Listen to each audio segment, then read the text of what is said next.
and Kevin Strange backstage. You're Suddenly when wasting the magic, Kevin Strange. We yeah, got to suddenly get on the air. You and me, brother. You and me, brother. Heavy, give me a Slim Jim. suddenly we're not going to have anything to talk about now that we're live. All right. Welcome, everyone, to an evening with Hart D. Fisher, Outlaw Comics legend, the man himself, owner of the American Horrors.net and American Horrors Roku channel and American Horrors Classics. He's joining me tonight to talk all things Outlaw Comics and horror movies. We have big announcements to make tonight, and we have a big sale going on at the American Horrors.net store. But to start things off, Hart, I have a brand new graphic novel launching a week from yesterday, Monday, July 3rd. Space Worms, the graphic novel. Kevin Strange's Space Worms is gonna launch on Kickstarter. Huge news! I've been working on it for more than a year. 164 full color pages. It's the craziest thing I've ever done. I put together a little trailer for it. You were gracious enough to give it a look, and you even gave me a blurb, a pull quote to put on the back of the graphic novel, which I'm so grateful for. It's a milestone of my career, and I'd like to play that trailer now for our viewers, which starts with that quote from you. So if I can figure out how to do this, present. No, it's all good, man. I mean, you do good work, and the quote references Michael Diana because I'm one of Michael's publishers from ye olden times. You know, Boneyard Press published Michael's stuff, and your work really reminds me a lot of Michael's stuff, and it's got that raw edge to it, and you know, thick lines, like really bold strokes. Like your art style is really bold, and it's somewhat primitive, but it works.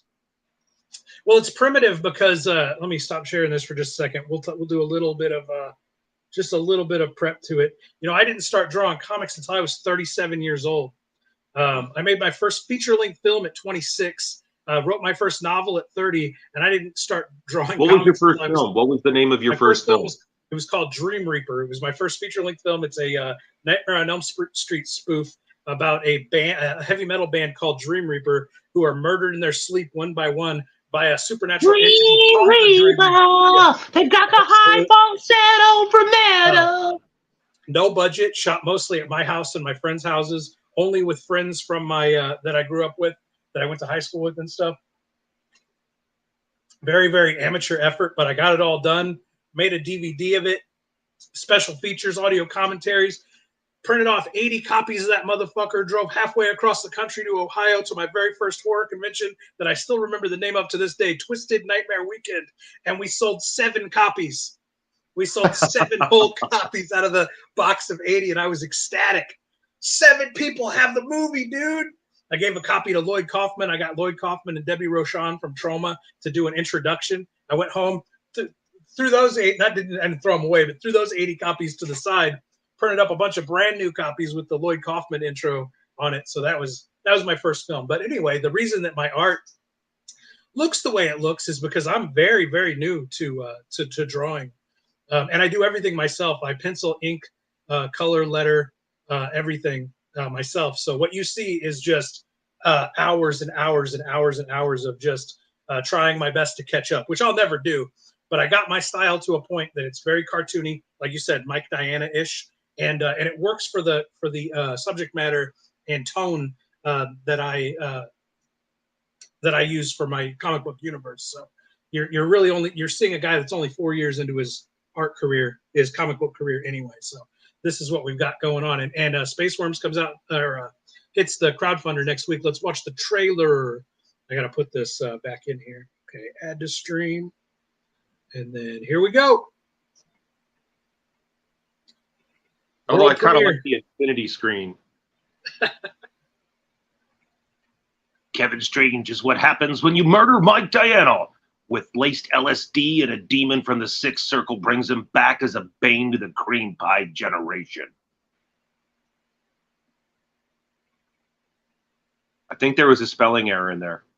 Probably. The Boneyard Press always had that problem where I had spelling errors in almost every issue. Even when I did Sex Crimes, we did the book Sex Crimes, and I made a mistake where I left out David J. Scow's the J in his initial of his middle name, and some of the pages in the book, and Dave was mad as hell at me.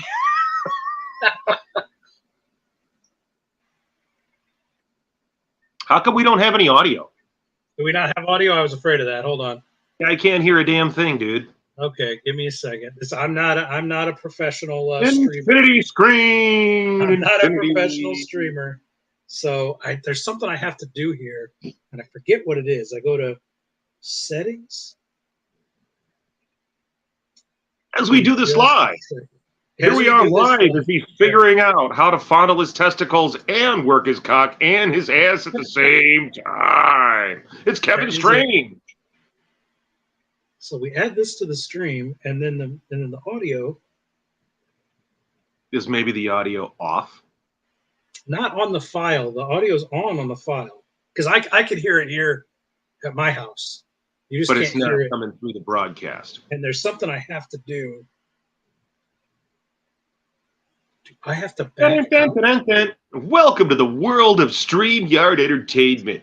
Check out the live stream here with Hart Fisher and Kevin Strange. As Kevin figures out just what the fuck is he doing. What the fuck are you doing, Kevin? I don't fucking know. I'm trying to make this video play on the fly. How many times have you done these shows, Kevin? Probably 50. They might be telling me in the Skinny. Tell me how to do this. Our buddy Skinny Comics is in the chat here. Skinny Comics, help this guy out because I'm tired of looking at his forehead underneath the brim of that hat with his eyes downcast. He's a handsome man. He needs to tip his head back, and we can see him. He's got his beard pulled back a little bit so we can actually see his goddamn face. Look at this, Kevin Strange. For the that boyish handsomeness now exposed to the public. You want everybody to think you're this evil, dark guy, but really, you're a big cherub. You're a big cherub with a bad beard. It's a fake beard, isn't it? You glue that thing on. It's a fake beard. Yeah, the whole thing's fake. It's a fake beard. All right. We might have to skip the trailer. That's sad. I don't know how to. Well, I can do it like this. Here. I don't know, bro. Let's see if this works. Because it'll let me just straight up play a file. And I'm playing it out of my drive right now. So let's see. Because, you know, when people first tune into a live broadcast, they want to hear, yes, lots of dead air time, dead air time, dead air time, dead air time. Luckily, you've got me at the microphone. Big mouth, mouth big, big mouth, won't shut up. Won't shut up. Got a problem with that. Let's see. Here we go.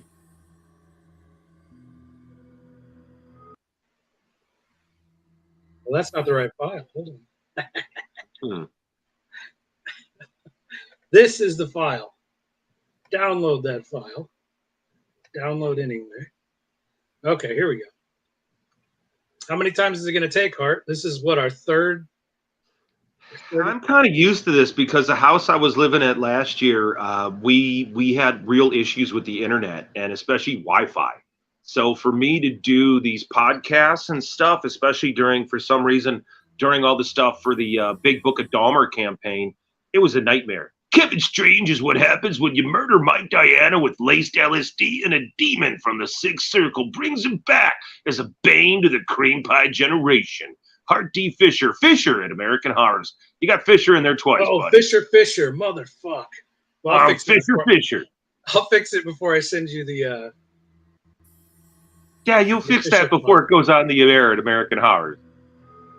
Which we need to talk about here. Can you hear the audio? I'm hearing a little bit. I'll shut up.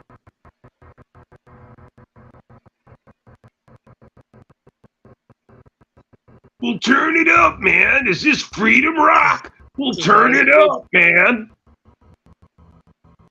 Is that crazy tunes from the 60s and the 70s? Well, Kevin Strange, you need to turn it up, brother. The notorious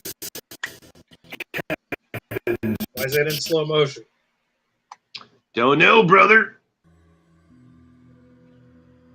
I'm not going to read that out loud again.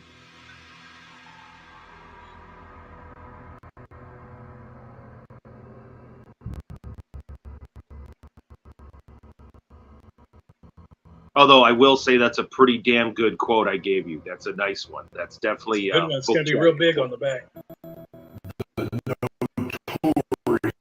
Okay, fuck this. It just wasn't meant to be, brother. This was happening to me all the time last year, where I'd have to reboot. Like I was on this show with R.J. Carter. Was it Critical Blast? Was that the name of the show? Yeah. And I'm on this show with RJ, and it's like again and again, we had to restart the interview. And like every time I was starting to say something interesting or funny, which is rare, very rare. And we just had to keep shutting it down. It just didn't work. It just didn't work at all. And it was a nightmare. And that was happening with every interview. I kept getting knocked off the internet. I lived 2.5 blocks from a big FM radio tower. And I found out that was really screwing with our stuff. Bogus. Let's keep moving on. So, yeah, next week I'll have that trailer and everything. The Kickstarter page, that'll all be up. 164-page brand new Kevin Strange graphic novel. More than a year in the making. Painstaking. And how did Kickstarter receive this? Because it's pretty out there. Your stuff is really pushing the edge. So how did Kickstarter receive it? Were they positive? I'm a small enough creator. I haven't used Kickstarter before. I always use Indiegogo. And I actually had a campaign called Cockhammer Lives, which was the graphic novel sequel to my feature film Cockhammer. And they received it just fine. But I'm such a small creator, I don't think they noticed the craziness. But I've had 5 Indiegogo campaigns, and I haven't had any trouble with any of them as far as censorship. I keep the titties and dicks off the main page. When you're scrolling and looking at the comic pages, sample pages and everything, and they leave me alone. Well, the thing that I feel about this is like, look, just give me the rules. Like, I'm a professional. So when I design an advertisement for a newspaper, that's different than if I designed an ad for, let's say, I don't know, Rolling Stone. So they have different rules. They have different limitations. They have different things you could do. So as a professional, just give me the rules, and I will produce the advertisement that is appropriate for the platform. And so I only get upset with, like, let's say Facebook.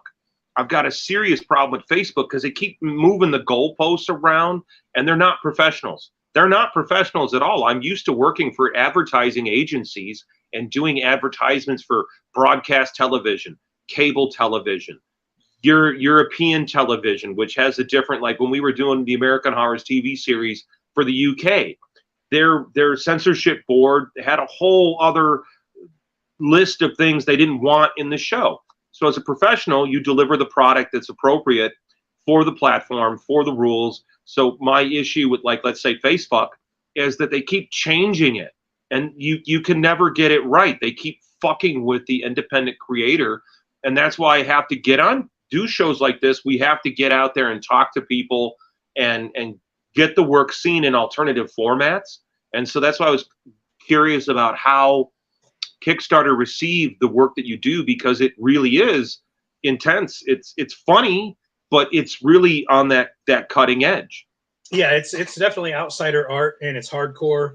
And as long as I don't put the graphic sexual images on the actual page, I think I'll be all right.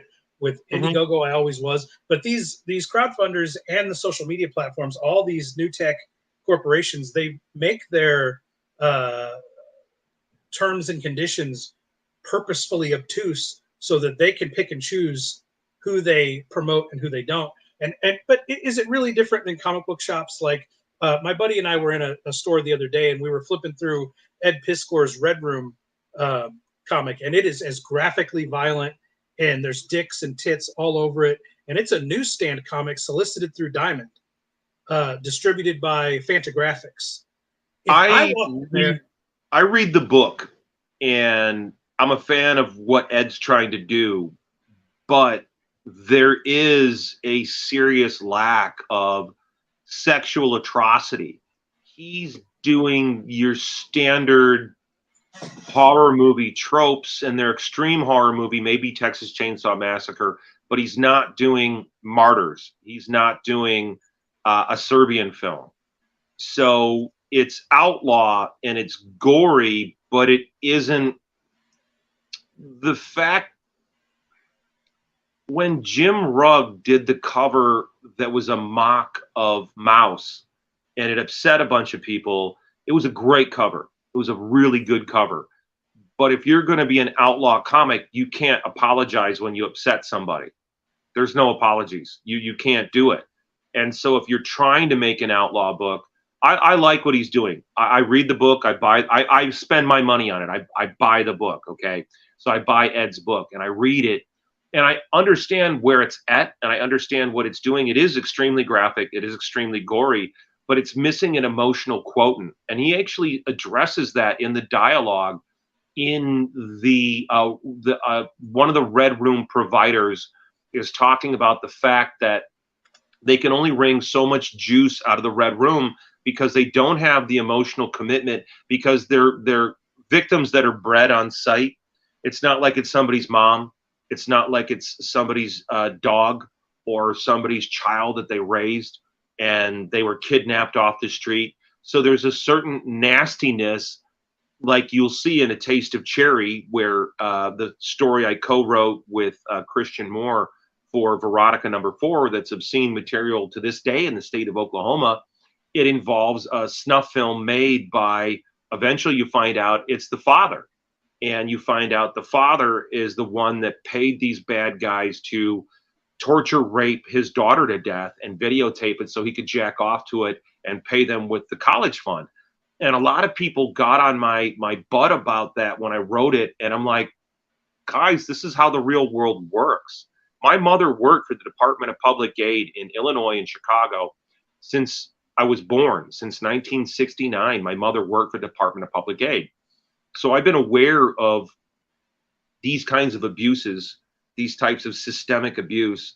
I even did an art show called Lost in Los Angeles. It was an art show like back in like 2005 or 6. And the idea was stranger danger is a myth. You are, as a child, the most dangerous place for you is in your home.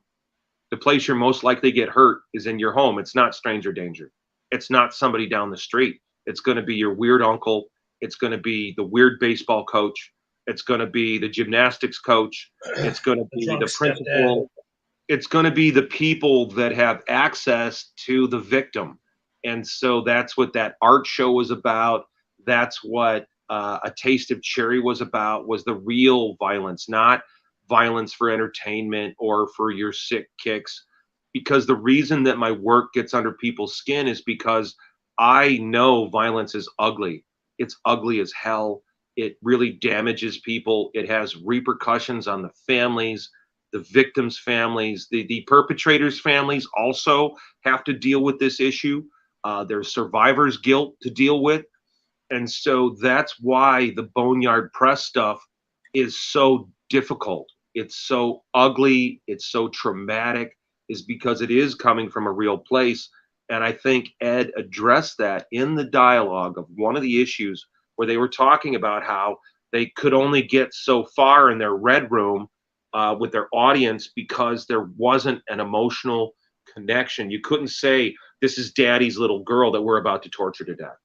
And that's the one thing, the only thing that's missing from Ed's book is that kind of level of real world meanness. And his tortures, they're kind of amateurish. If you get involved in real torture, especially if you read about the Mexican drug cartels and what they'll do to people, that right there will scare the hell out of you more. If you read about what our own country does in our enhanced interrogations, will terrify you. The notion that they have, they'll, you know, when you're watching, you see The Abyss, the movie, the James Cameron film, The Abyss, and there's a moment where they've got these Navy SEALs down there underwater, and they're going to do this treatment where you could breathe through this liquid. It's real. That's a real thing. You can do that. And so there's a brainwashing technique in which they'll take people and repeatedly drown them. So and bring them back. Drown, and they're actually breathing this fluid, and they're in these isolation tanks, and they're just repeatedly hit with this. And so the level of torment that we've gotten to, especially with surgical techniques, and I'll go to I have nightmares about some of the original Don Pendleton, the Executioner. Everybody who thinks the Punisher is a creation of Marvel, you're an idiot. The Punisher is a complete and total ripoff of Don Pendleton's The Executioner. It is a wholesale 110% utter ripoff of the character of the Executioner, written by war veteran Don Pendleton. And it's a really great book, series of books. They were pulp novels in the 60s and the 70s and still continue to this day. They're really well written. Don Pendleton had the soul of a warrior poet. And so he really brought that to the writing and had a soul. And so when he wrote about some of the horrors, and it was called about turkeys, he was about massacring people, and they called them turkeys as they butchered them. So reading that stuff, I think I might be the wrong audience for Red Room, because I've been through so much, I've read so much, I've seen so much. It's not the same thing for me to see this material versus a new reader. And I think it's amazing that Fantagraphics is publishing this. I'm kind of surprised that they are. I'm actually really shocked that Fantagraphics is publishing it. Well, they do a few things that shocks me. They have a book. I've got it in there. I can't remember the author's name, but the comic's called The Pit.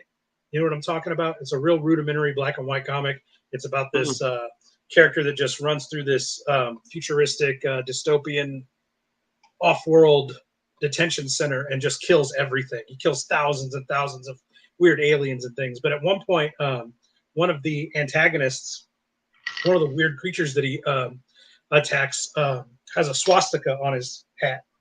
And this was published maybe 2016, 2017. And I'm thinking, well, it's Fantagraphics. And I was like, well, that was ballsy of Fantagraphics to publish something, regardless of the context. The swastika is completely off limits in PC world. You just can't put it on anything anymore.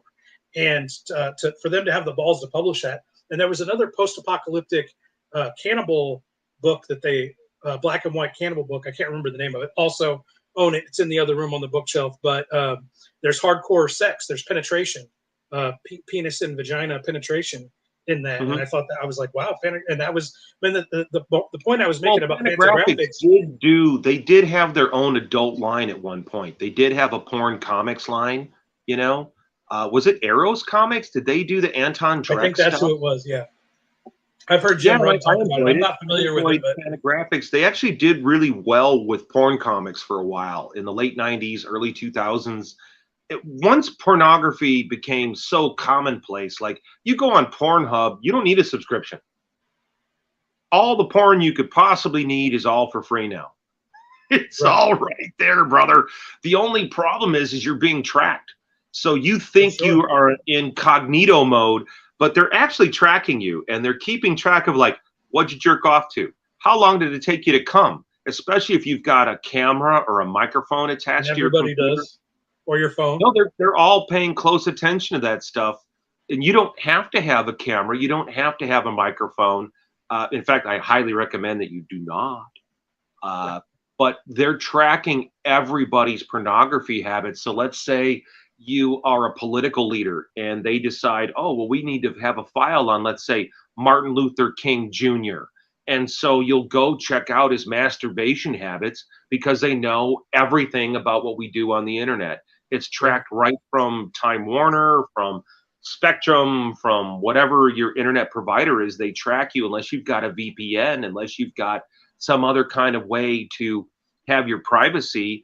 They are keeping direct track. Yeah. So they would know. And here's how I could say this. Here's an example of how this could be used against you. When I was living in Champaign, Illinois, back in like 1992, 93, one of the guys I knew on the goth club scene, he worked at a video store. And so he was up in front of a judge over a traffic violation, and he used the guy's gay porn rental habit, and he's married, and he was a conservative judge, but he had all his porn rental records. So he let the judge know that I've got all your gay porn rental habits here documented. You should probably rule in my favor. So now let's advance this to 2023, where they have a record of everybody. Everybody. Everybody. Are you familiar? Right before COVID, there was a show. It went one season on Amazon Prime. There's a John Cusack show called Utopia. Are you familiar with it? Yeah. It I was, didn't get to see it, though. I remember them advertising. I'm a John Cusack fan. Dude, it's so crazy. They canceled it because of how close it hit home, is my theory. John Cusack plays Bill Gates. Bill Gates is about to launch a synthetic meat that's going to replace beef. And he's the richest guy in the world, owns the biggest corporation in the world, and it's a genetic meat, company. But behind the scenes, he is the controller of all conspiracies. He has a cult farm, where he raises children and uses them however, in whatever scenario is necessary to push whatever agenda is necessary. So at one point, you see him take one of the kids, and the kids becomes a school shooter. And at another point, he takes these twin girls, and he creates a virus, a flu virus that rips through high schools and only affects teenagers. And he has these twin girls, and he infects one of them and then pretends that he cures her with his vaccine and switches her out with the one that's not sick and shows her to the public. The vaccine that he rolls out is actually going to, everyone who takes the vaccine becomes sterilized and can no longer procreate. And his justification for that is that's a soft way of depopulation. He doesn't have to kill anybody. As long as no one can breed, the next generation will be smaller, much, much smaller than the current generation. And the reason I bring this show up is because at one point in the show, this character figures all this out and is going to expose him. His wife has actually been an asset to the corporation, and his wife presses one button on his laptop and fills it with child pornography and tells him, if you can do whatever you want, but if you tell on us, your laptop's going straight to the police and you're going to jail for the rest of your life. Well, isn't this the week while everybody was concerned about the submersible sub that they knew they were dead on Sunday, and no one's talking about how, I believe there's like thousands of Jeffrey Epstein emails were deleted. Yes. This week. Yes. Epstein. Yep. Something in the tens of thousands, like 40-something thousand emails were deleted, all pertaining to the accidentally. Plans. Yep. Well, so yeah, these things. I'll go back to the meat too, because the meat has been shown to be enormously toxic. This synthetic meat they're talking about has found to be enormously toxic, and no one's talking about the fact that the cells that they're using to grow the meat in the lab perform just like cancer. They grow like cancer. They do not grow like normal beef or normal chicken. They don't. They flat out. This is real. This isn't a conspiracy theory, ladies and gentlemen. This is the real shit. It was just approved by the FDA. It's this infinity cell that is cloned and is just like cancer. And they have no idea what that will do to a human population if they start eating it, because we as a species have evolved eating a certain diet. And they say, oh, like, okay, my late wife, Wakako, was Japanese. And because of her diet as a Japanese person, she couldn't handle dairy like I could. I'm a big Swede. I'm a big Viking. Give me my cheese. Give me my milk. Lactose, lactose, lactose. Gimme, gimme, gimme, gimme. But for her body couldn't handle it. Like, a lot of people don't know that Asian folks, they can't handle alcohol the same way we can. The white devil. And so I had one of my instructors in Taekwondo, Fred. He was allergic to any alcohol. If he started drinking, he'd turn red. And my wife had the same issue. I've spent time in Japan. I've been to Japan. And like, they weren't used to shots and whiskey and the shit that we're drinking. So it affects them differently. It affects them. Uh-oh, look at you. Look at you. Hey, Abby, would you be so kind as to bring me a fresh can out of the fridge there on the top shelf? I'm going to be drinking a beer that is supplied by Outlaw, I want to say, and that's his real name, Outlaw. Adam Law, you're dealing with the law. You go to Lake Geneva and you need to buy some real estate. You want to handle the law, Adam Law.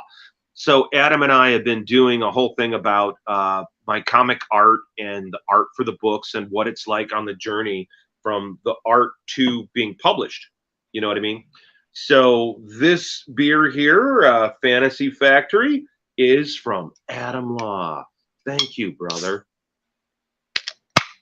That's what I'm talking about. We'll get back into the rum a little bit later in this conversation. But the synthetic meat is just really, really awful for people. It's no good. It's absolutely no good. There's weird shit going on in Ireland, and the Dutch, they want to like cull the cattle herds. It's a mistake. It's an absolute mistake. They shouldn't do it. All this talk about climate change. Hey, guys, you're the UK. You do not have the climate footprint that China does. And China has more coal-burning plants than anybody else. China so and India. You're going to get China to cut back on the coal burning. Your climate change nonsense is nonsense. Sorry, but we went on a little tangent there, didn't we, Kevin? Yeah, China and India, who don't have to follow the Paris or Pakistan.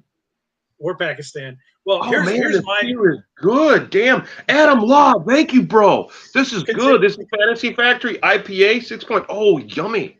Continuing just a little further down the climate change conspiracy rabbit hole, I hate the way that this argument is framed.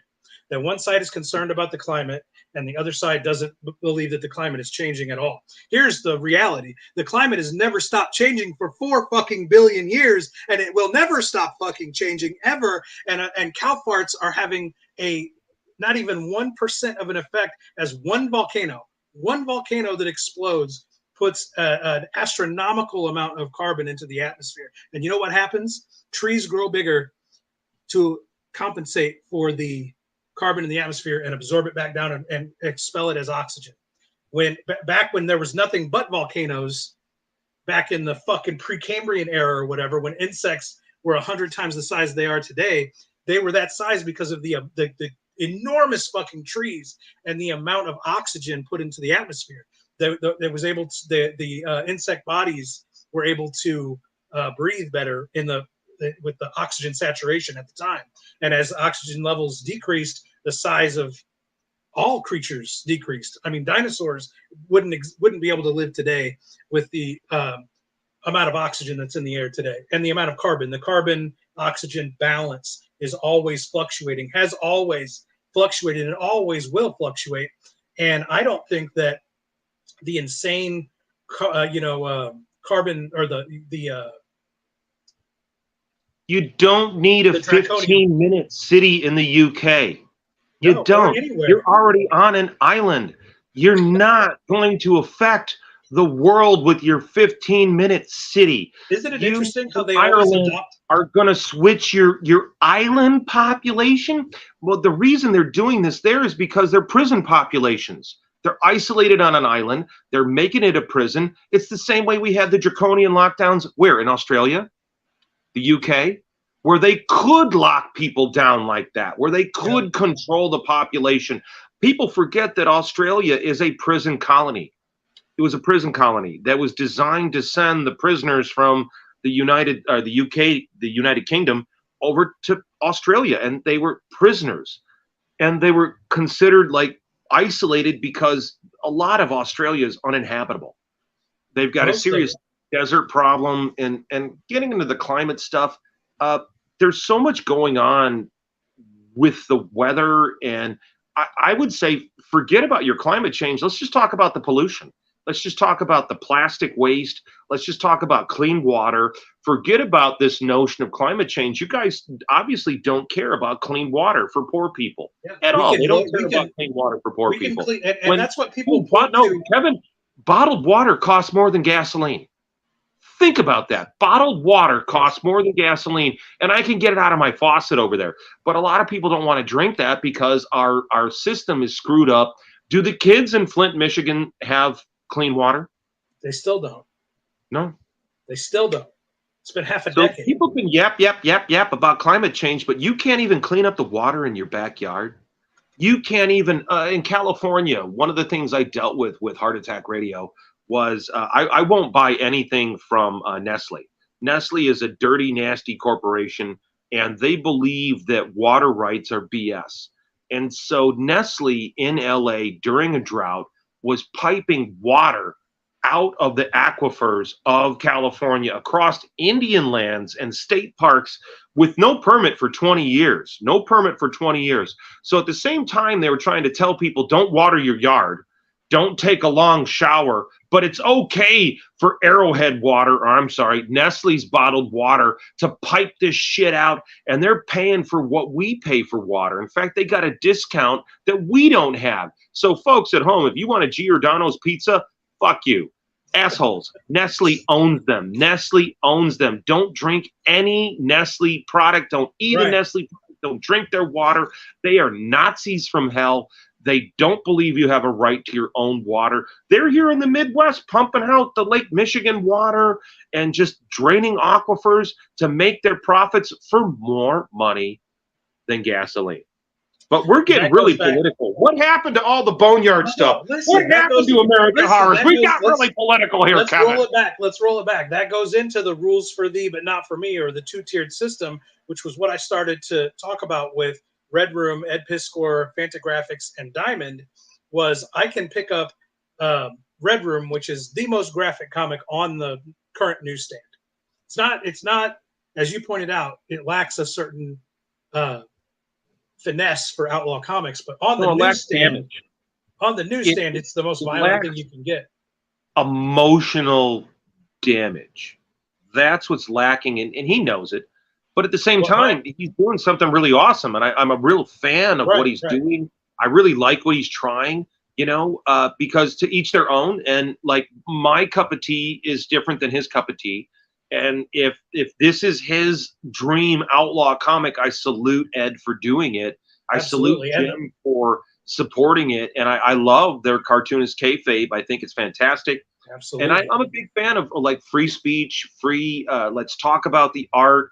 I know that I've had my problems in the past with Gerard Way, but it was great to see his episode on the show. It was all cool, Yeah, my point with them was if Ed would walk off the street to a comic book shop, they would most likely tell him, we can't put this on the newsstand. Kids shop here. This is graphically violent. I don't think so. You can't put that on there. I don't think so. No. You don't think that they would put it on there, or you think they would put it up on the newsstand anyway? I think they're fine. I think it's fine. Well, there's nothing in there like, is any of the killers a transgender with a giant penis raping people? No, they're not.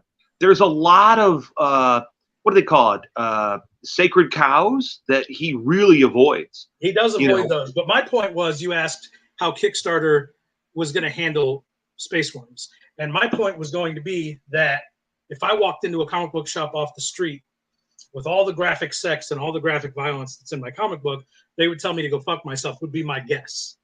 But if Fantagraphics published my comic and it was solicited through Diamond, they would put it up there without a second thought. Well, here's what I would say, Kevin, is straight out right now, comic books are no longer a kid's medium. They haven't been for a long time. The comic publishers have completely priced themselves out of the child market. And then they also sexualized the child's market. The way they handled Archie and completely over-sexualized Archie, I thought they made a tremendous mistake for a book that's marketed to children. Hi, I'm the boogeyman. I'm the guy. I'm the outlaw of comics. I'm telling you right now, I never sold a copy of Snuff to a child. I never sold Mighty Morphin Rump Rangers to a kid. Those were products that were designed for adult consumers, adult readers, meaning you, me, other ladies and gentlemen. And I believe in that. And I believe in letting people know, like, this is inappropriate for a child. And so Archie, Abby, you were talking about the house at the edge of the park. In the background, I've got American Horrors playing. Hi, I'm Harty Fisher from American Horrors. All day, all night, all horror, American Horrors. Free on Roku and the top 200 movies and TV apps for several years running. We keep kicking ass. We don't get talked about. We don't get written about in Fangoria or any other horror thing, but we keep kicking ass and doing a good job. And soon, we're going to be having One fright only. That's right, one fright only, premiering on July 4th. 4th of July, we're having the premiere of Human Hibachi 2 from Troma and our friend Marco. And then following that up on July 14th, we've got Cockhammer by Kevin Strange for one fright only. Cockhammer on American Horrors. Then Michael Moussatzis, I'm massacring his last name terribly. Michael, I'm so sorry. Ravage Nation. And I'm actively booking more films for the one fright only Friday night film series on American Horrors. You got way ahead of me here. You jumped to it before I had a chance to see. I'm not a professional. Well, I get bored with the political stuff. That was Heart Attack Radio, and I could go on for that all day long. But I try to work that into the comic books. Like people say, hey, Hart, are you just going to be reprinting Boneyard Press? And I'm like, no. We're advancing the characters. We're advancing them 20 years. Because I left comic books in 2004. So Bill the Bull has his own journey over 20 years. And Babylon Crush, own journey over 20 years. Dark Angel, own journey over 20 years. And I've been working with writers and artists on how to update these characters. No one's ever done that. You never saw Wonder Woman 40 years older or 20 years older. No, they are like these eternal characters that never age. That's one of the problems with modern comics. Modern serial comics is the characters aren't allowed to age gracefully. They're kind of shoehorned into each new era. You get what I mean? Yes. Like, hey, Marvel, what the fuck is wrong with you? Why can't Ben Grimm smoke a cigar? What the hell's wrong with you? Ben Grimm can't smoke a cigar anymore? Fuck you. You guys are assholes. So Nick Fury from S.H.I.E.L.D., that guy's been to war. That guy has shot people in the face. He has shot people in the chest with a shotgun. You can't have Nick Fury, agent of S.H.I.E.L.D., smoke a cigar anymore? But it's okay to shoot people? It's ridiculous. It's upside down clown world. And at American Horrors, we won't participate in clown world. We're about the horror. Are you trying to play the trailer for Human Hibachi 2? I'm not, because, man, I'm not going to be able to get the audio to go. But I was planning on it. Let's try and see if we get audio. Okay. Let me take this off for a second, and then I'll bring it up on YouTube. But I was planning on playing a lot of trailers, brother. But I'm not a professional. I'm just a dude with a YouTube channel. Max DeVille, where are you? Right?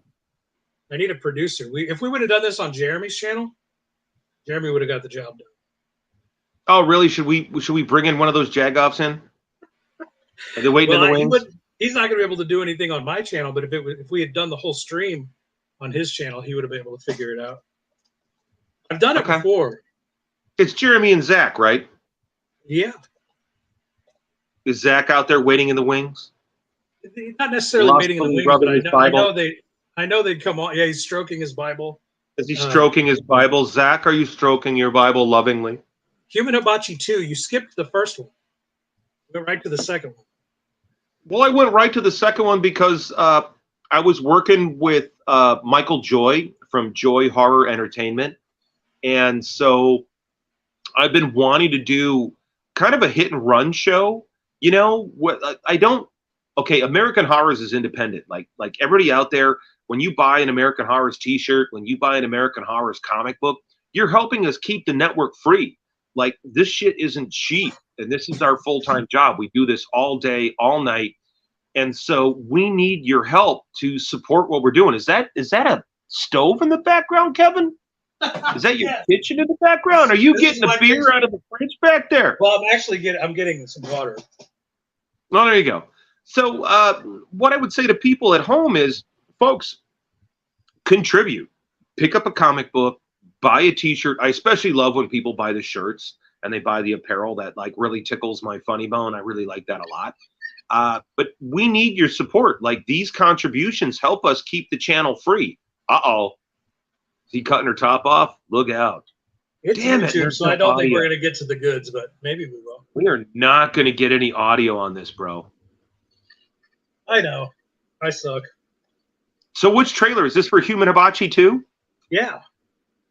Nice. Human Hibachi 2, Feast in the Forest. Premiering July 4th. on American Horrors. How can people watch American Horrors, Mr. Fisher? Well, American Horrors is free to watch online at www.americanhorrors.net. That's right, www.americanhorrors.net, or a Roku. Roku's really a great device to watch American Horrors. You can see American Horrors and American Horrors Classic at americanhorrors.net and on Roku. The Roku app is fun to install. It's great to watch, and the fun never ends. As I make the thumb gesture as I'm being like weirdly sexual because I'm with Kevin Strange. Kevin, what does this look like? I know. I'm trying to bring up the website. What does that look like? It looks like prostate health. Prostate help. It's prostate help. Got to reach that prostate. The male G-spot. The male G-spot prostate help. American Horrors. We'd be in a lot more trouble if we were drinking whiskey. I've just had a couple of rum and cokes and a little tiny bit of Kahlua for flavor. I'm drinking whiskey. That's why we can't get sound on anything we're doing. Okay, so here we go. Back to the stream. Let's try this again. Here we go. AmericanHorrors.net.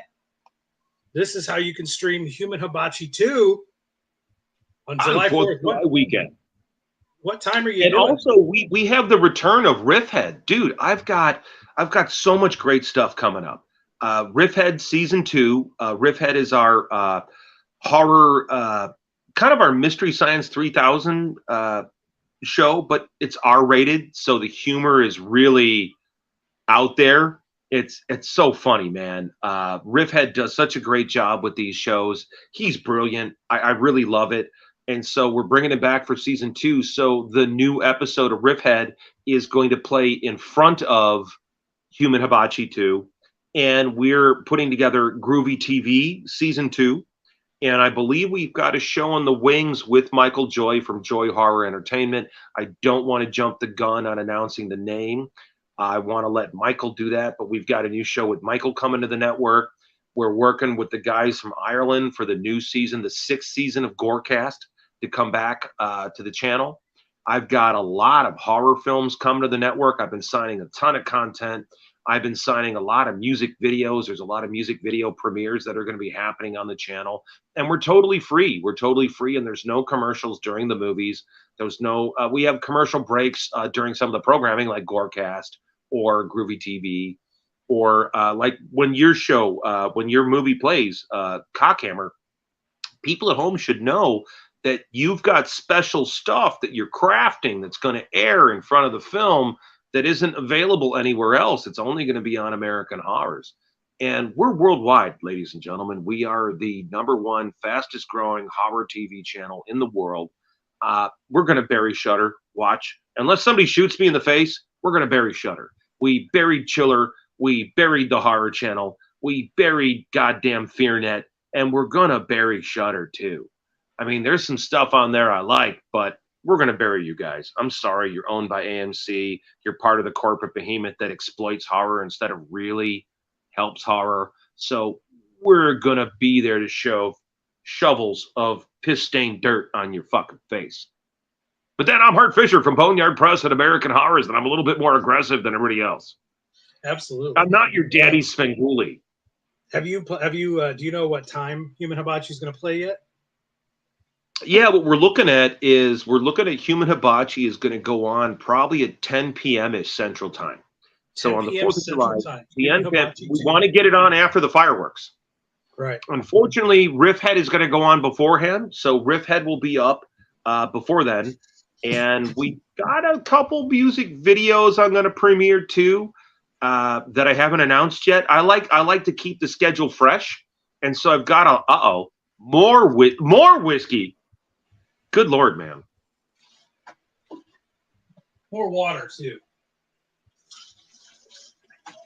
Well, for me, the since I'm not drinking the rum and coke, the beer is the water. Right. And then Cockhammer is going to be a week from that? Is that what we're going to do? So Cockhammer is going to be on Friday, July 14th. Friday, July 14th. Cockhammer. Friday, July 14th. 10 p.m.-ish. 10 p.m. We're going to have a party over here. We'll probably do a live stream party. 10 p.m.-ish, because it might be 5 minutes after, might be 8 minutes after 10. That's why it's like ish.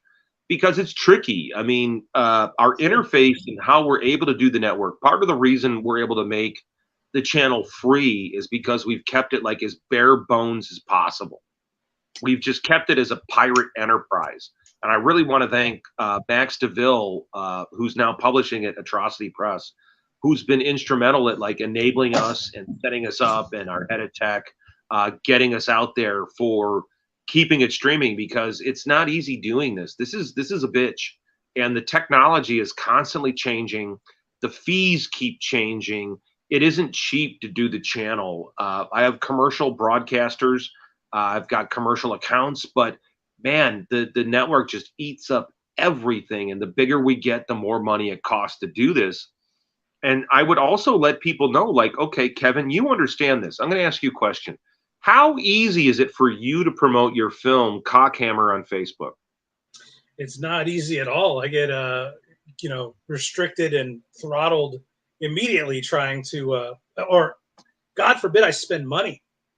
When you try to boost your posts with money, it's basically, you might as well be shitting on dollar bills and flushing them down the toilet.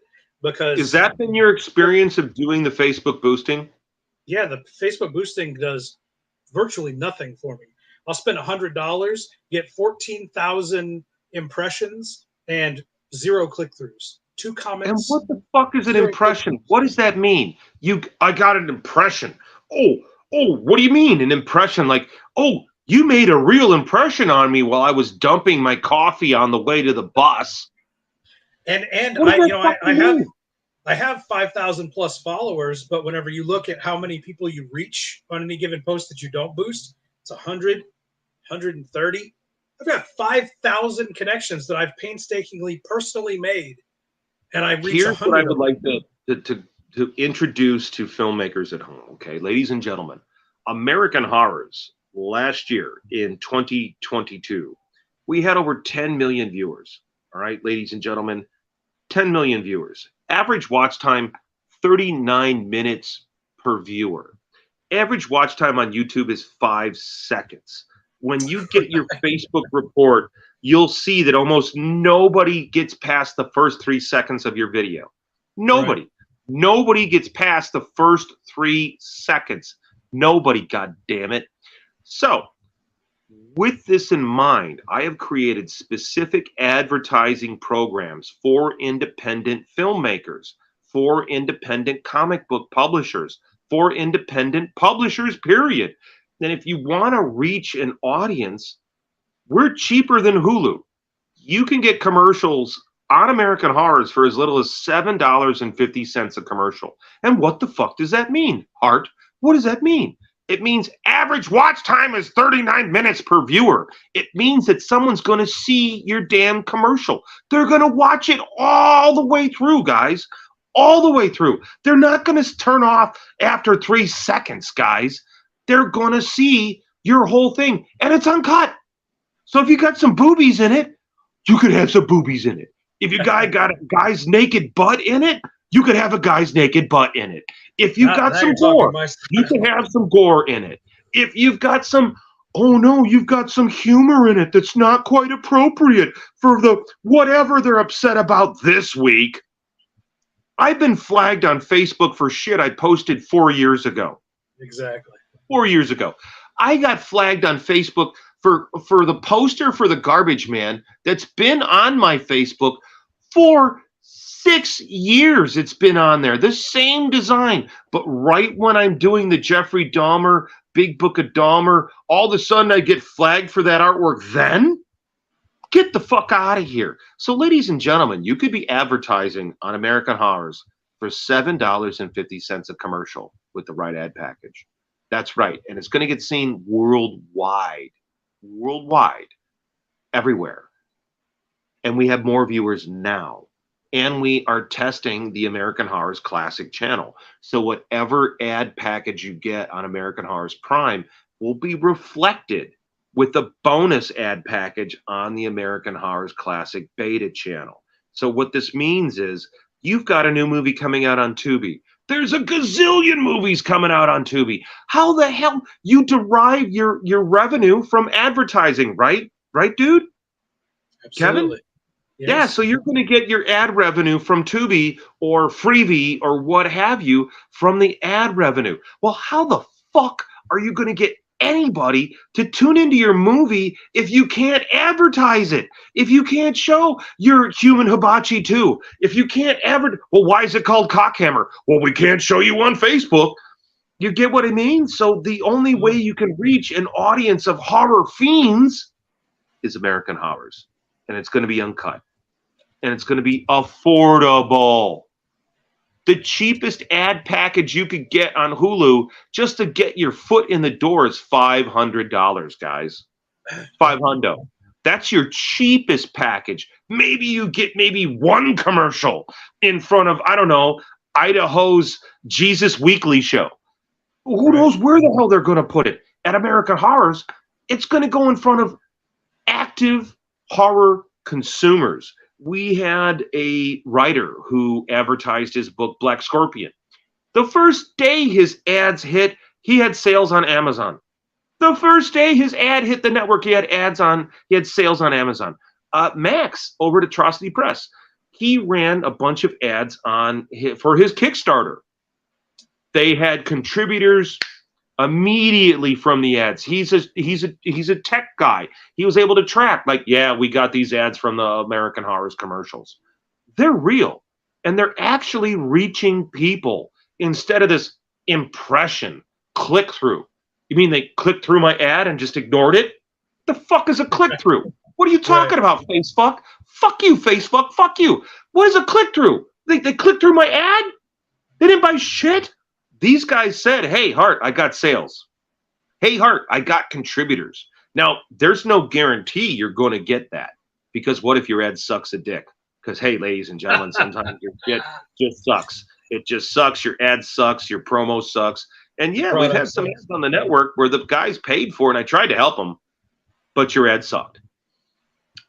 It's on you. You got to come up with the good ad. You got to, and then we have the trailer. Like, okay, let's say, hi, I'm Kevin Strange, and I'm a new filmmaker, and I don't have a history, but I want to get my short on American Horrors. Talk to me. Talk to me. Hey, you've got a new film coming out. Advertise on American Horrors.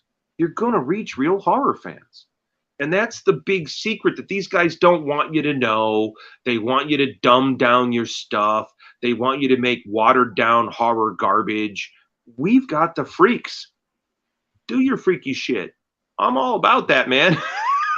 Crazy uncensored movies on American Horrors. What do you think about what I'm saying, Kevin? Like, you're a filmmaker, you're a film professional. What do you think about? You're the holy grail, man. You're the unicorn. That's where people need to go to advertise. 100%, absolutely. You know what I had to do to get the word out when I put? You said the unicorn. Yeah, dude, unicorn. Kevin, unicorn. That's a unicorn right there. Fantasy Factory, baby. What I had to do to get the word out when I put Cockhammer on Trauma was I had to make a whole Trauma comic book, black and white Trauma comic book, and I went to horror conventions and put it in the bathrooms.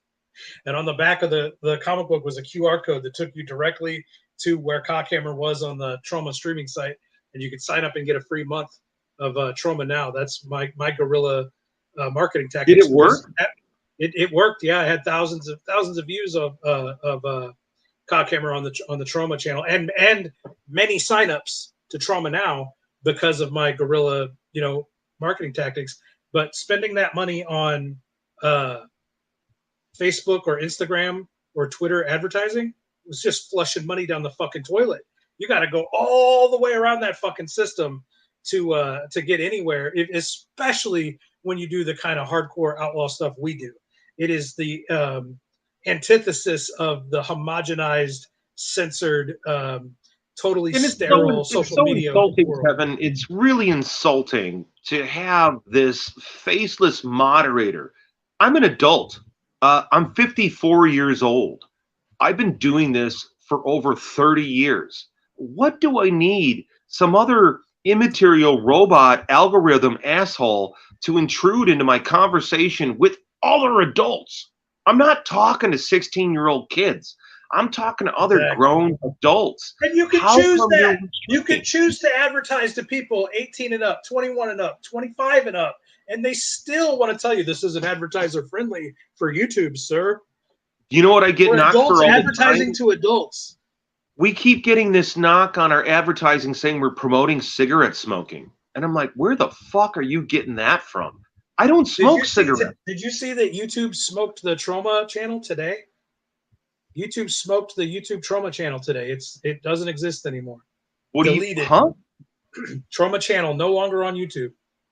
And they just YouTube had, deleted the Trauma channel? and they just had trailers for their movies, and little skits and promos. 50-year-old oldest independent movie company in the United or in the Western world, basically, and they're not advertiser friendly for YouTube. Well, what the fuck good is YouTube?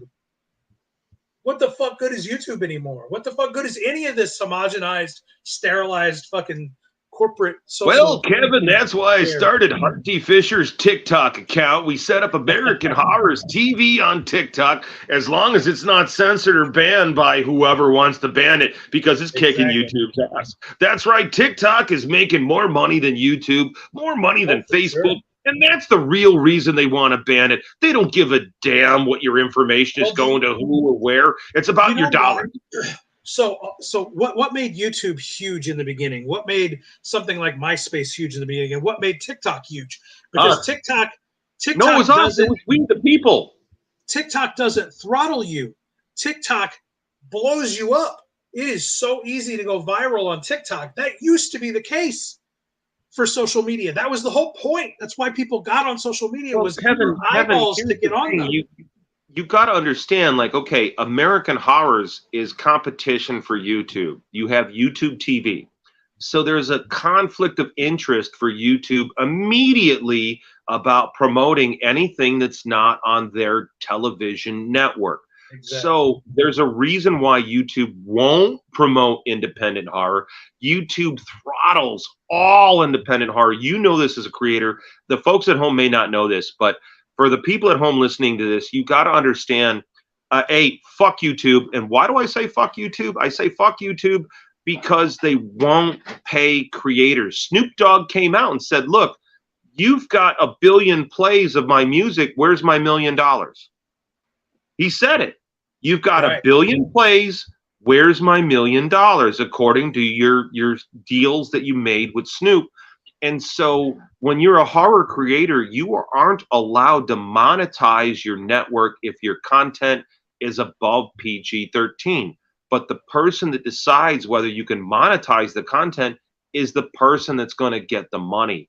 That's a conflict of interest. So what happens is YouTube says, hey, you've got a really popular channel. Oh, you're not PG-13. We're going to keep all the money. We're going to keep all the money.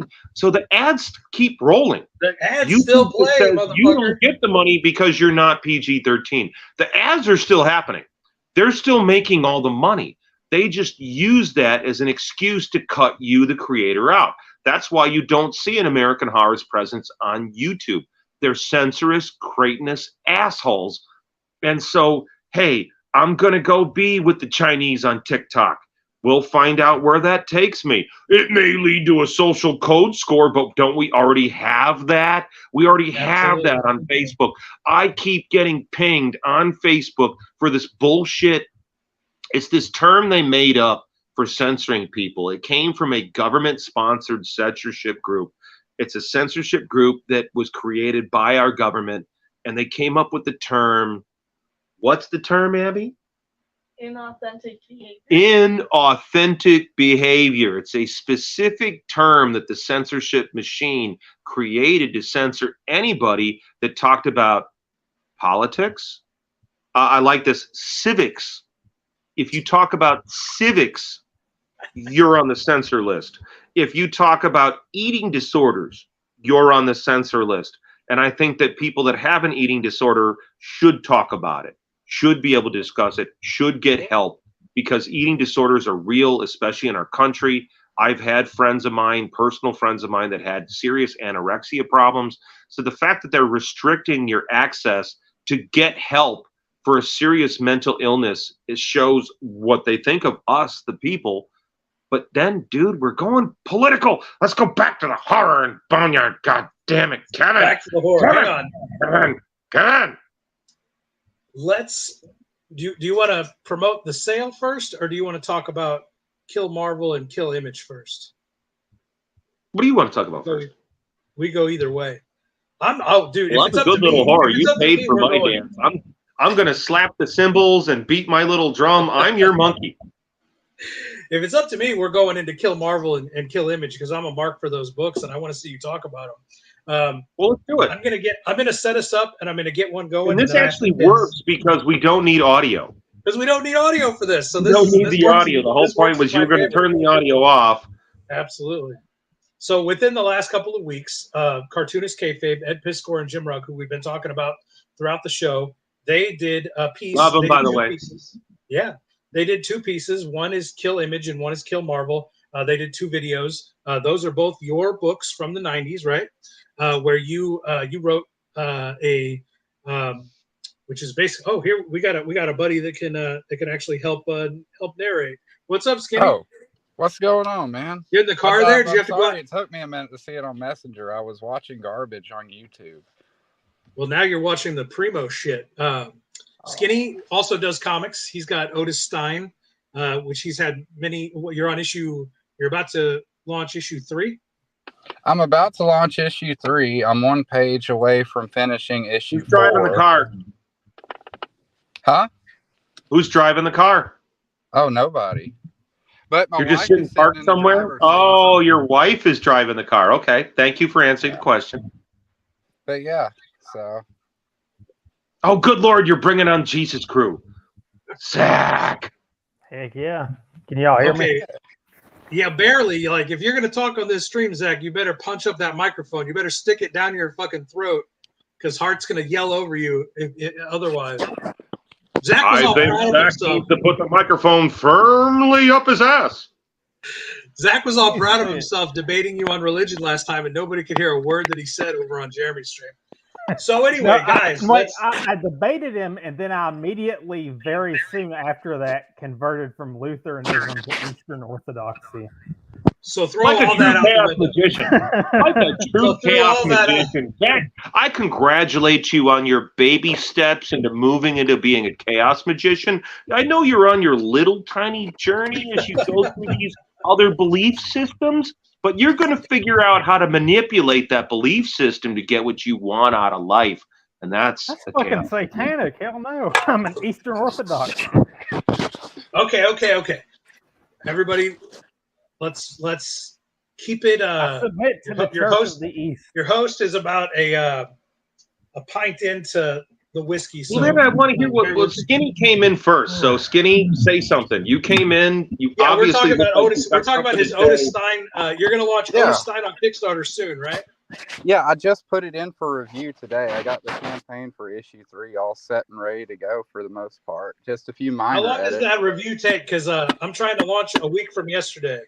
I'm trying to launch in 6 days. For my second book, it took me, I want to say, probably about 3 or 4 days. Okay, good. It's not a long process, but it can be. I've heard of other people having to wait. I've heard of other people having to wait up to 2 weeks. And then they get told that, hey, you're not welcome here. But I can't even get the audio on my YouTube videos to work right. So who fucking knows if I'll launch this Kickstarter correctly? But it's worth trying. I don't know, Skinny. I'm loving your cock cam.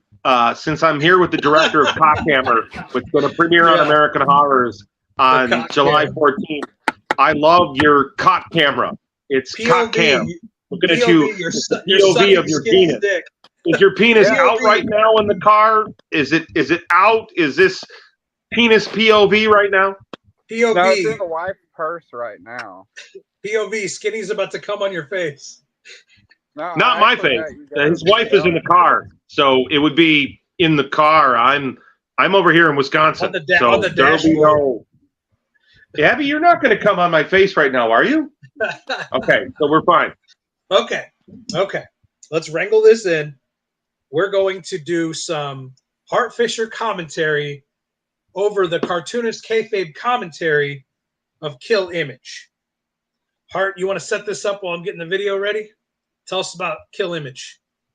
All right. Well, I do love Skinny's cock cam POV. That's fantastic. It should become a new thing, cock cam, and it should have a little motion logo at the bottom. Cock cam, Skinny's cock cam, meaning skinny cock.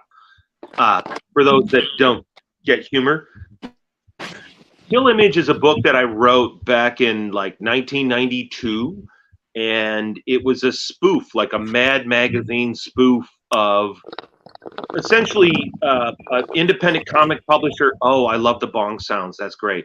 So Kill Image involves an independent publisher who is upset that Image is getting all the attention and his books aren't getting any attention, and he's pissed off that his books aren't getting more love in the comic book shop.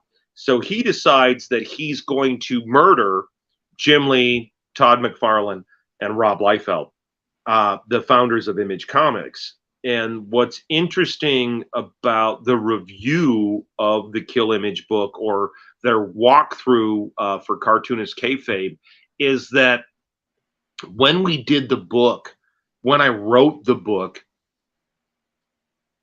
I wasn't supposed to be the lead character. That ain't me. That's not me. Is everybody thinks it's me in the Kill Image book? Like, oh, it's Hart Fisher killing everybody. It ain't me.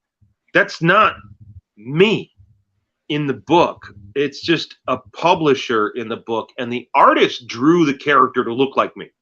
The artist on his own, Joseph Duncan, without any, there's nothing in the script that describes the character to look like me. That was Joe's contribution. So once Joe did it and I got the artwork, I'm like, oh, fuck. Holy shit, that's me. God damn it. Because the character in the Kill Image book is upset that Image is pulling viewers away from, or readers away from, his books, and there's not room at the shop for his books. But I, Hart Fisher, the publisher of Boneyard Press, knew that my audience is not for young blood. I'm not selling to the audience of young blood. I might be selling to some of the Spawn fans, but not Shadowhawk or maybe Deathblow. But so the notion that I'm the guy in Kill Image is a mistake that everybody has made. It's an assumption where they made an ass out of you and them. It ain't me. And I've always known that the audience for Boneyard Press wasn't the audience for Marvel. It wasn't the I'm a Fabulous Furry Freak Brothers guy. I'm a Epic Illustrated, Stephen Bissett's Taboo, Gore Shriek from Fantagraph. It wasn't Fantagraphics, it was Fanico. Fangoria, Rue Morgue. I'm a serious horror connoisseur.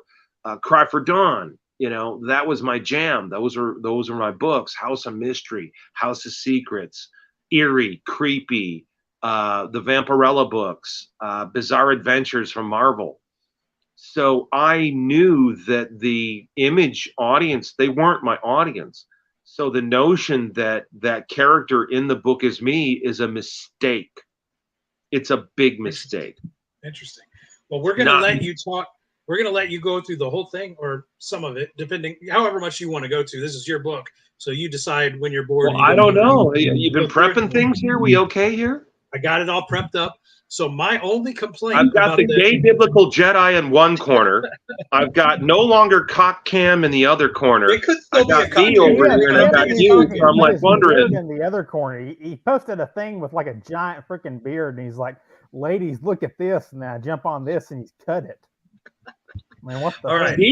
See, we got Zach there for the Christian gay porn guy, looking like a gay Jedi. Your profile photo, you look like a gay Jedi, Zach. Gay Jedi. Like cocksucking Jedi. Is that a pink shirt, Zach? Is that a pink? It is a pink shirt. You have to be pretty awesome to rock pink. My only complaint about the kayfabe walkthrough of Kill Image is they didn't bring you on to do commentary. So now they don't do that. They don't. I liked what they did. I really liked what Jim and Ed did, and especially because they're professional cartoonists. So since they are professionals and they are actual publishers, I felt they understood a little bit more of what I was trying to achieve than your average reader would, because a lot of people have read the Kill Image book out loud and they didn't get it.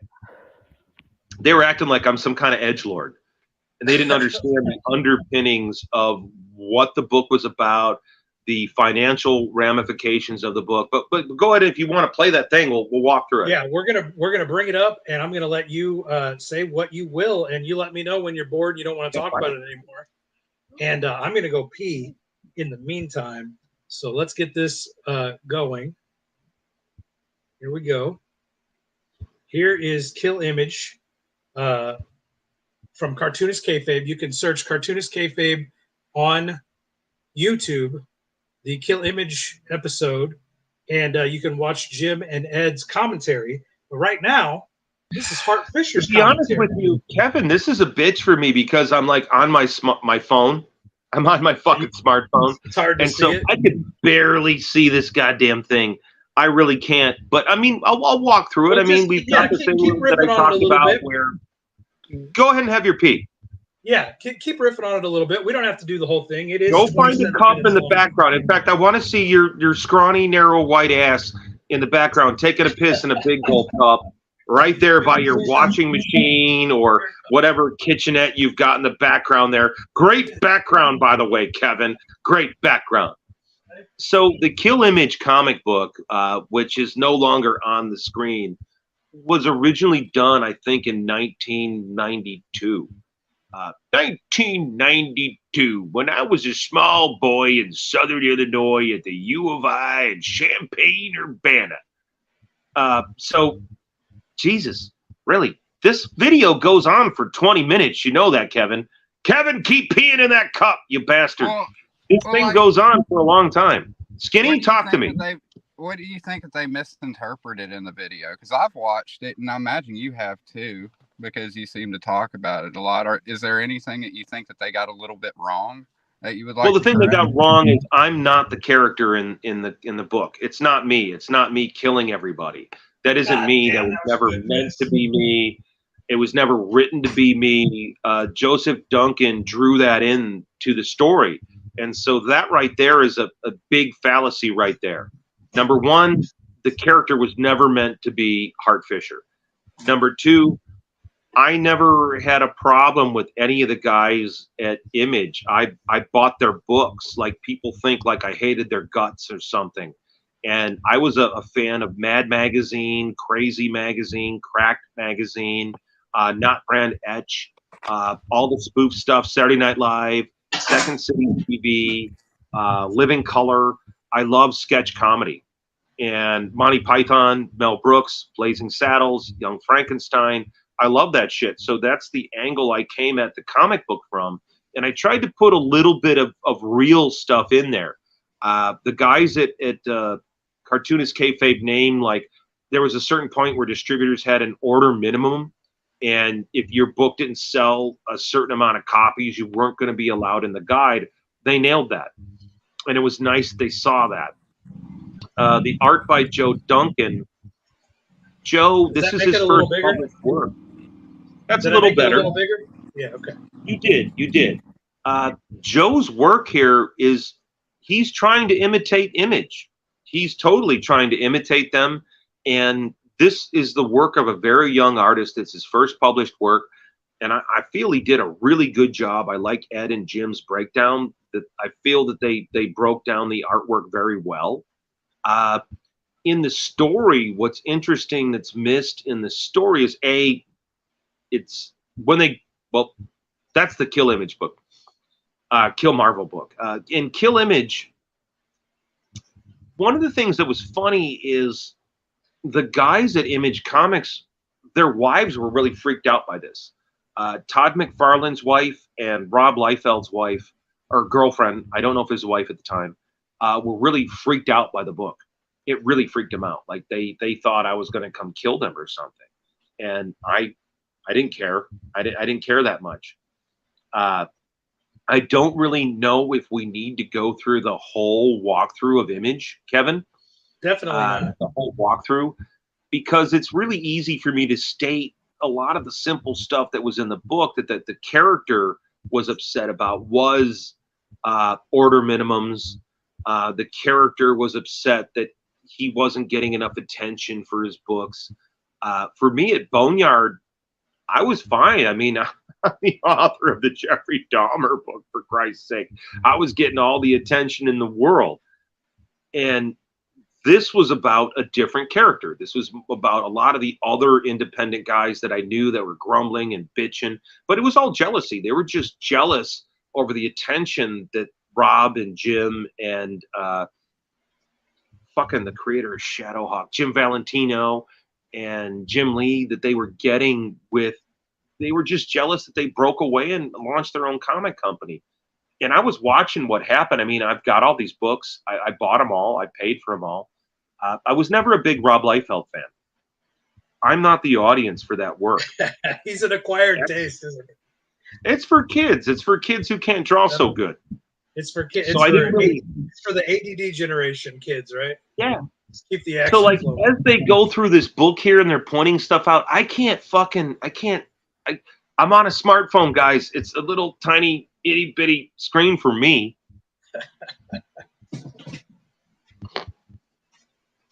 But what's really funny about the Kill Image book is I have a sequel in mind.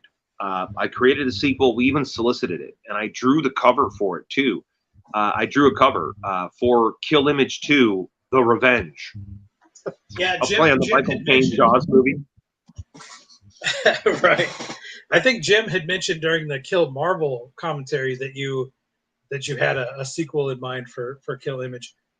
I did have a sequel, and it involved those guys coming back to get revenge on me, because the notion Nice. is when we get into the Kill Image book or the Kill Marvel book, the Kill Marvel book is very different than Kill Image.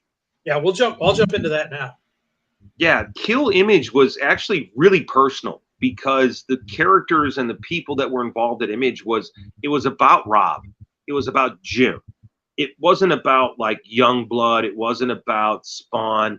It was about these guys, and their story was, hey, we left Marvel to go do our own thing and to create our own company and to do our own characters.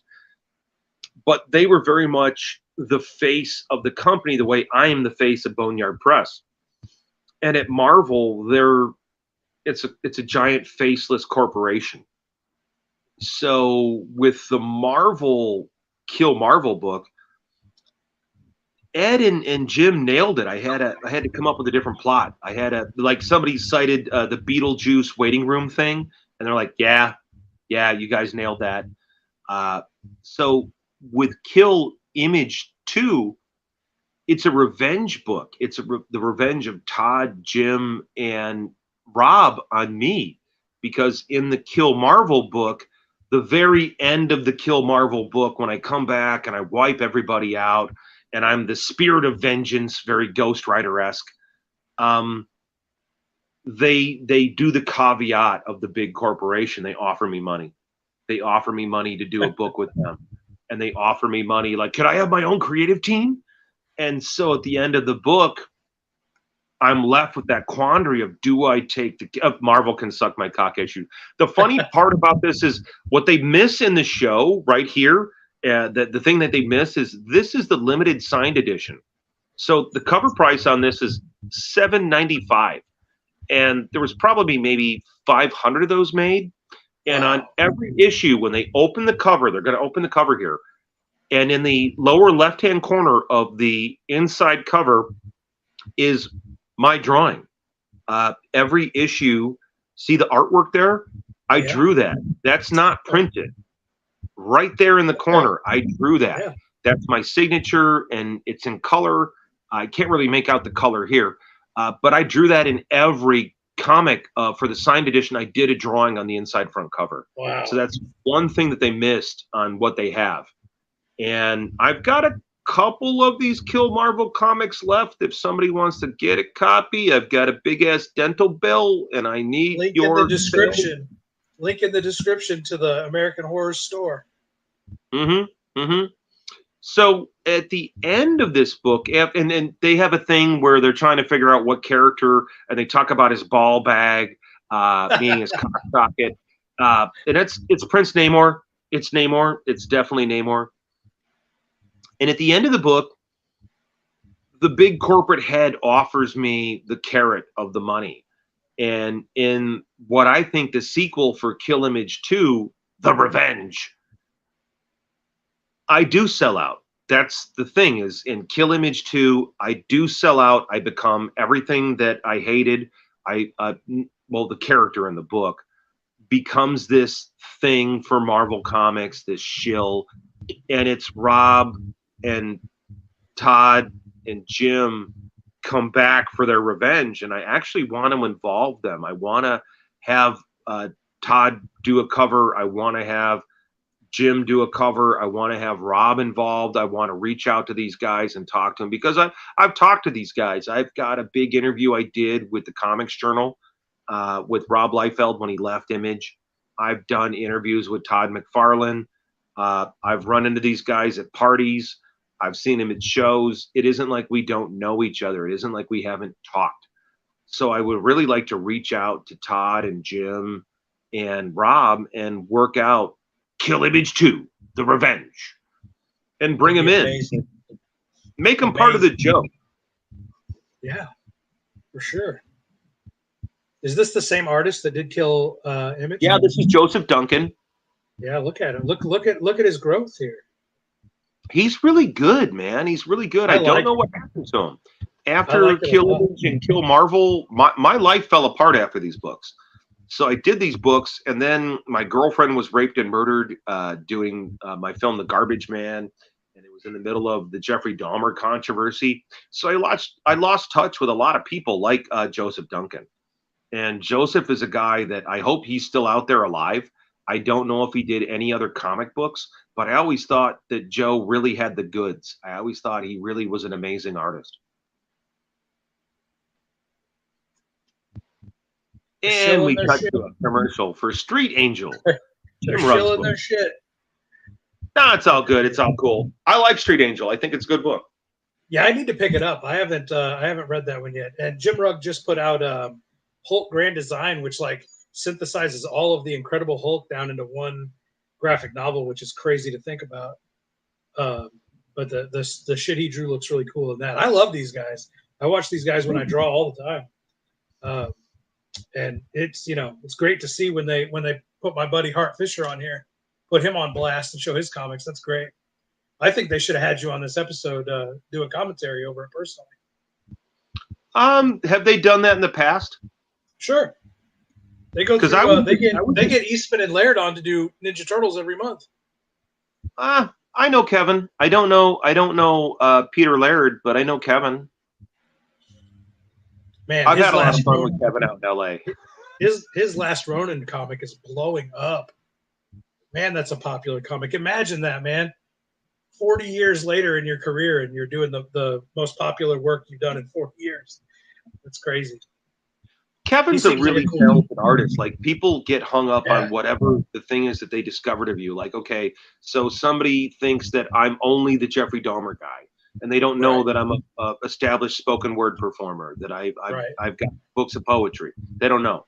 Or they think that I'm only the guy that did Kill Marvel or Kill Image, and they don't understand that I've got my own TV channel, American Horrors, that's on all day, all night, all horror, totally free, with no commercials during the feature films. It's playing right now. It's playing Impulse. So if you ever want to see William Shatner, we could bring it up and look at it right now. Choking a bitch. It's awesome. I just saw Impulse at a 13-hour movie marathon.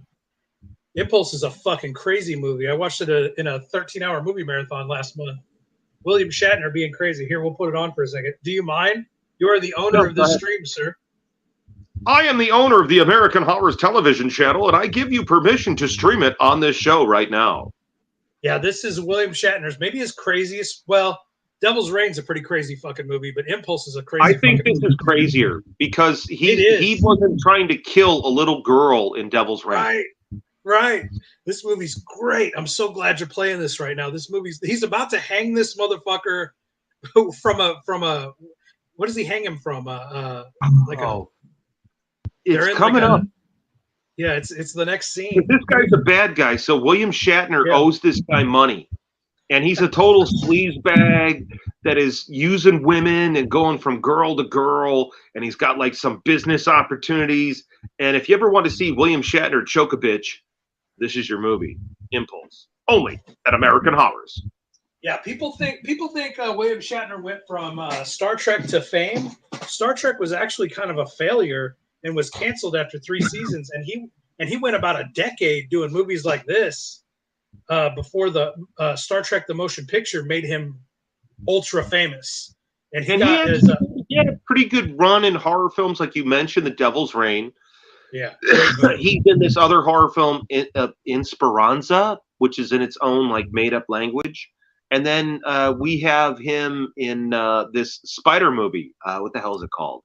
Shit. Well, Kingdom he was of the also Spider. in a Thank you, few Abby. Twilight Abby with the Zone save episodes off too, camera. right? Which one? I said Shatner was also in some Twilight Zone episodes too. yeah. Oh he yeah, sure was. yeah. Like he's notorious for the Gremlin one, the terror at Of course, it was in the Twilight Zone feet or something feature like film. that. They put it in the feature film too when they did that. I think Jonathan Lithgow was the guy in the. Yeah, it was John Lithgow that played that character. Both of them did great. I mean, I hate can't that say I one love is better that than movie, the other. though.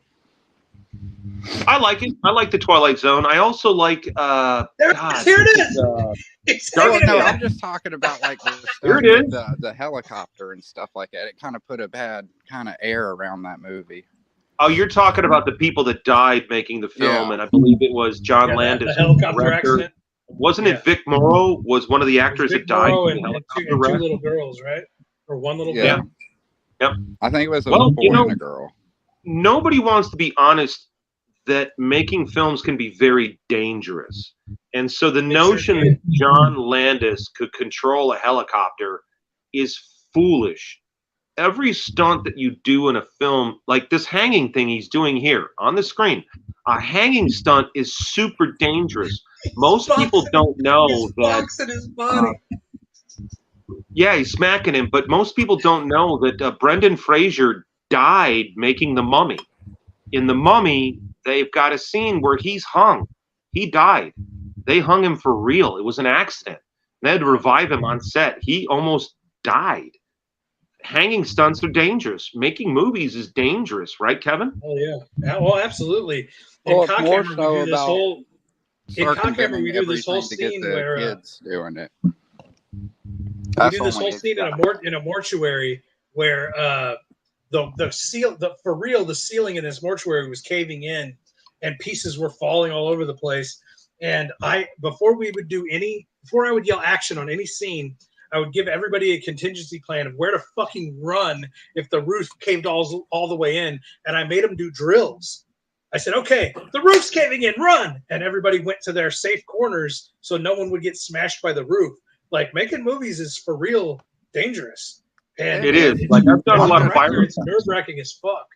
I've dealt with a lot of fire children getting killed.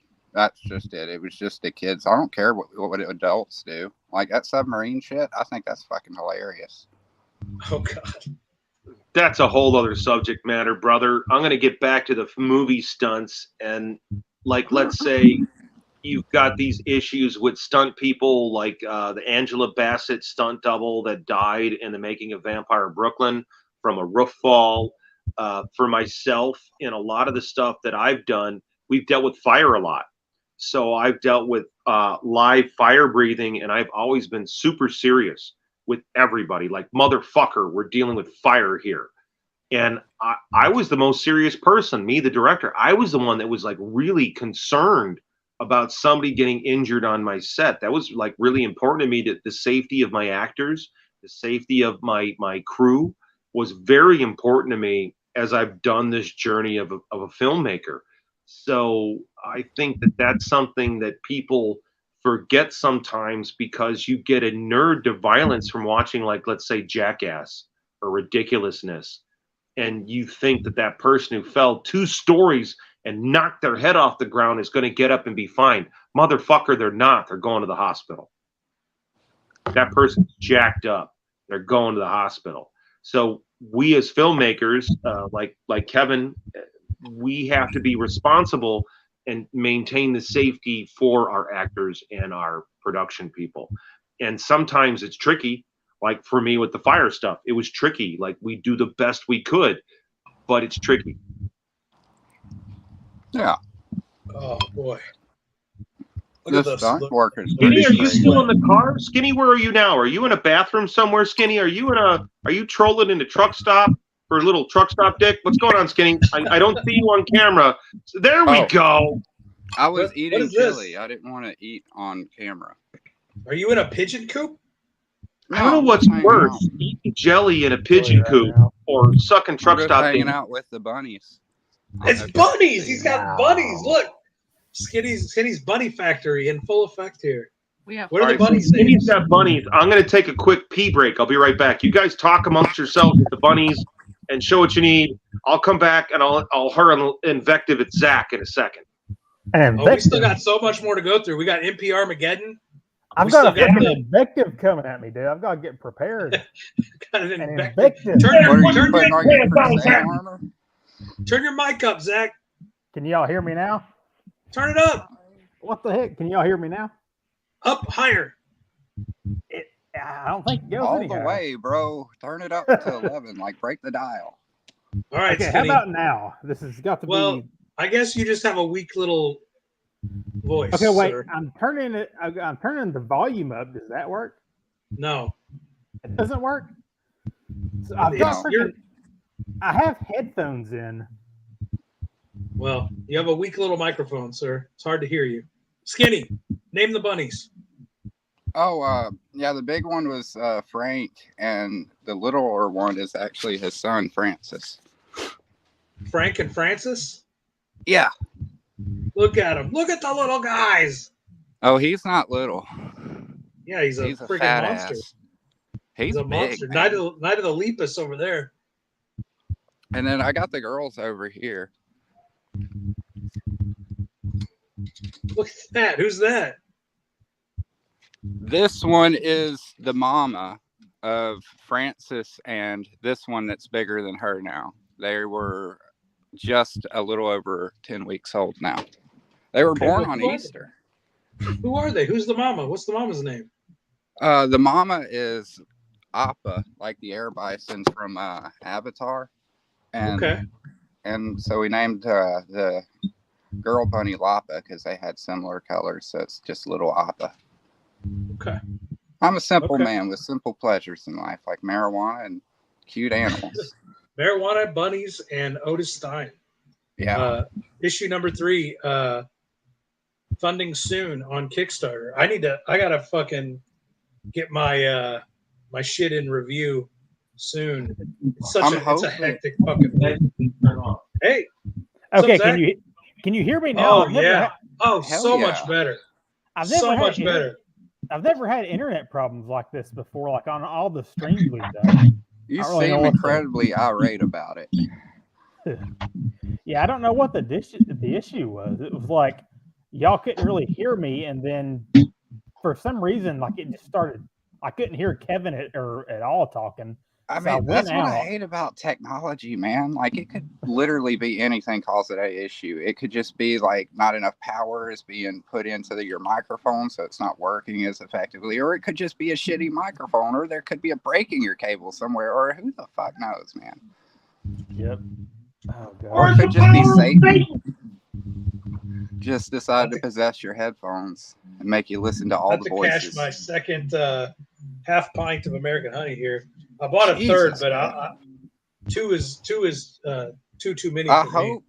hope before you started drinking, you had the forethought to scatter some like bathroom garbage bins all over the house for when it hits. Well, I did eat beforehand, and I have been consuming lots of water. That's usually enough management to keep me from. There it is. Oh, here we go. Now we're getting into it.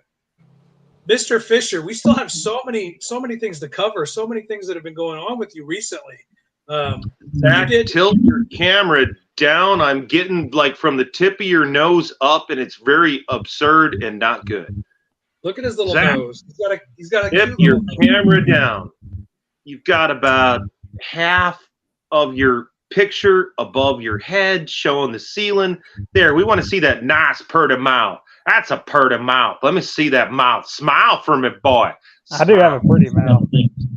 I do have a pretty mouth, he says. Okay, Sorry, I so went gay porn on you. can you all actually hear me? Hey, Yeah, Hart, well, you know, can you hear me, Hart? as good as we can hear you ever. I can hear you, dude. Okay. It's better than it was before. And but in it's fact, still what's not funny perfect. is I think through Kevin's microphone, I can hear Impulse in the background. I think did I kill it? No, I didn't kill it. No, You it's can still hear playing. Impulse? I know the soundtrack because, all right, there is no other horror network that has a person. I'm from the top down, meaning I have American Horrors on all the time. How can I know what's playing on the channel if the channel isn't playing? How can I know if the channel is good or bad if I'm not watching it? So I watch the channel pretty relentlessly. We hang out here. I've got my whole crew, my friends and my family members here in town, and we all hang out and we love on a big Sunday night or like, dude, when we do the 4th of July Human Hibachi 2 Riffhead Season 2 premiere, when we do that, I'm going to have people over. We're going to have fun. We play the network. I have friends over. We watch the channel. And that's how I know if it's any good, because if people are bored, they're bored. There's no lying. There's no pretending. They're bored. And so when we play Cockhammer, I'm really thrilled because I've been wanting to play more extreme, crazy trauma style stuff. And so doing one fright only on Friday nights on American Horrors, one fright only, meaning it's so goddamn scary we can only play it one night only. And these films walk that line and they cross the line. And it's going to be a lot of fun to see how my audience handles it. Oh, I'm definitely doing a cookout live stream. We're going to be cooking some hamburgers and some brats on the Cockhammer Kevin, night. That's going to be tons of if fun. If you don't make this actually cool, what you need to do What? is you need to go into quiet place territory and do the freaking multiverse. Put your mic closer to your mouth. You did the multiverse partially, but then you keep going back to it where it's all like the 4-panel. Can y'all hear me actually can y'all hear the mic? Put your now? mic closer to your mouth. I don't have a mic. I just have my laptop. No, Kevin is being sexually inappropriate with you, Zach. You're focused on what you're doing. And Kevin is being very sexually inappropriate there. Why did you break? Especially for a good little Christian like you. Why did I what? Christian. Why did you Boy, braid said your Orthodox. beard like that? Why did I leave my beard like this? Now, why did you braid your beard like that? Why did I braid it? Because it's hot outside. I don't need that No, shit but all it over my finally neck. looks decent. Jesus Christ, it's a cum napkin otherwise. The motherfucker's got to watch all the truck stop gay porn out of his frickin' Listen. beard. You are lucky he tied it I back. have to We don't have overcompensate. I have to smell nothing that up here. thing. Every time I see that freaking cum rag, I didn't just know you were smell wrong. truck stop. I'm smelling diesel fumes and bad decisions and a lot of meth. Speed, a lot of bad decisions. Listen, Hart Fisher, you got a sale going on right now. You unearthed so much old school vintage boneyard press that collectors should be falling all over themselves to pick up what you've got for sale over on AmericanHorrors.net. The shop link below in the description will lead you to this wonderful selection of What the fuck did we feed that cat? Jesus Christ. He's taking his shit like a union truck driver. God damn. I'm sorry. what do you want to talk about here? Did you give the cat something I don't know about? God damn. Fuck. Oh, Jesus. All right, so I've got 3 cats where I'm living right now, and one of these sons of bitches just dropped the deuce from hell. Oh, my fuck. What the fuck? Did he get old fudge? What the fuck did you feed that cat, Abby? Oh, my God. Oh. Oh, fuck. And we can't open the windows because it's an air quality alert outside going on. Oh, my God. We can't. Whoa! What the fuck did he eat? Dude, go back and look up. It's awful. It's like worse than bad Thai food. Oh, okay. So you guys are looking at the American Horrors online store. Right there are my spirit board collection that I got from Glenn Danzig. Glenn, it's the Samhain, Misfits, Danzig spirit boards. I've had a lot of spiritual activity around them, so I felt it was time to like put A them lot for of sale. demonic activity around them. Yeah, you're triggering Zach. Yeah, I don't, demonic is a term that, how do I define that? What I could say is there's been activity around the boards. To say it's demonic, well, how would I know it's demonic or not? I don't know that. Because it's what they Can't think define we that. for. But I It's can obvious. say with real authority, there's been heavy duty activity around these boards, including them kind of moving on their own a couple of times. Dude, speaking of that, I've been watching. Do y'all remember that show that used to come on Bio? It was called My Ghost Story. Do y'all remember that? I've been watching the heck out of that because they. Is it the celebrity one? No, not the celebrity one. It's very similar. They used to come on TV literally very close to each other. No, I used to watch that show, My Ghost Story, for sure. Yeah, this one's the caught on camera one. I've been watching the heck out of that one because they finally put it on streaming. For a long time, it wasn't on streaming, and I wasn't able to watch it because I used to watch it when I was a kid, and it scared the heck out of me. But they finally, back when it was actually cable, but they finally got it on streaming, and I've been watching that. These spirit boards were a gift to me from Glenn Danzig. So Glenn hand gave me these. Demonic They've gift. never been used. I've never used them for spiritual activity because I won't open my mind to that kind of activity. I don't do Ouija boards. Most people have the mistaken assumption that the spiritual activity revolves around the board when you're the gateway. You, the person that plays with the planchette, that plays with the board, you're the gateway. So I don't really mess with them. So those boards have never been used by me for spiritual activity. Unless somebody was at my house and did it when I wasn't in town, no one's messed with those. But they've had some really weird energy attached to them. So they're for sale in the store. Demonic activity. Well, you use the term demonic, but that's subjective. I don't know. I can only ascertain that there was activity.